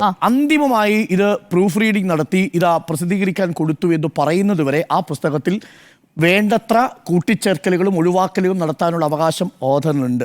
പിന്നെ എനിക്ക് ഒറ്റ സംശയം കൂടിയുണ്ട്. DC-യിൽ നിന്ന് അവർ പ്രസിദ്ധീകരിക്കുമെന്ന് ഇന്നലെ വൈകുന്നേരം അഡ്വർടൈസ്മെന്റ് ഇട്ട ഒരു സാധനത്തിന്റെ ഡ്രാഫ്റ്റ് എങ്ങനെയാണ് ചോരുന്നത്? ഇലക്ഷന്റെ ഡേയിൽ. അതെ, അതപ്പോൾ UDF-നെ സഹായിക്കാൻ വേണ്ടി പുറത്തുവിട്ടതാണോ? ചേലക്കരയിൽ ഡയറക്ട് ഫൈറ്റ് എന്ന് പറയുന്നത് UDF-ഉമായിട്ടാണ്. അപ്പോൾ രവി DC ഒരു രാഷ്ട്രീയ ഗൂഢാലോചനയുടെ ഭാഗമായോ? DC എന്താ സംശയം? DC-യുടെ ക്രെഡിബിലിറ്റി അല്ലേ ചോദ്യം ചെയ്യപ്പെടുന്നത്? ഈ നിമിഷം നമ്മളടക്കം ചോദ്യം ചെയ്യുന്നതല്ലേ? അല്ല, ഞാൻ അവരുടെ ഗൂഢാലോചനയിൽ അവർ പങ്കാളികളാണോ അല്ലയോ എന്നുള്ളൊരു ഉത്തരം രവി DC പറയണം. കാരണം ഈ പുസ്തക പ്രസാധന ബിസിനസ് ഉണ്ണിസാർ പറഞ്ഞ പോലെ DC ബുക്സിന്റെ ഒരുപാട് പുസ്തകങ്ങൾ വായിച്ചിട്ടുള്ളതാണ്. ഞാൻ എഴുതിയൊന്നും പ്രസിദ്ധീകരിച്ചിട്ടില്ല എന്നേ ഉള്ളൂ. അപ്പോൾ ഈ പുസ്തക പ്രസാധന ബിസിനസ് 19 കൊല്ലമായിട്ട് നടത്തുന്ന DC ബുക്സിന് ഇങ്ങനെ ഒരു അബദ്ധം പറ്റും, അല്ലെങ്കിൽ ഇങ്ങനെ ഒരു ഗൂഢാലോചന അവർ ഭാഗമായി എന്നുണ്ടെങ്കിൽ അവരുടെ ക്രെഡിബിലിറ്റി പൂർണ്ണമായും ലോസ് ആകുമെന്ന് അറിഞ്ഞുകൊണ്ട് ഇതിന് രവി DC നിൽക്കുമോ? ഉത്തരം പറയേണ്ടത് രവി DC ആണ്. എന്തായാലും DC മറുപടി പറയട്ടെ. EP-യിൽ പെട്ടോ എന്നായിരുന്നു ചോദ്യം. 3 പേരുടെ അഭിപ്രായം പെട്ടു എന്നാണ്. പാർട്ടി പെട്ടില്ല, DC പെട്ടു എന്നാണ് എൻ്റെ അഭിപ്രായം. നിങ്ങളുടെ അഭിപ്രായം? ഞാൻ DC പെട്ടു എന്നാണ്.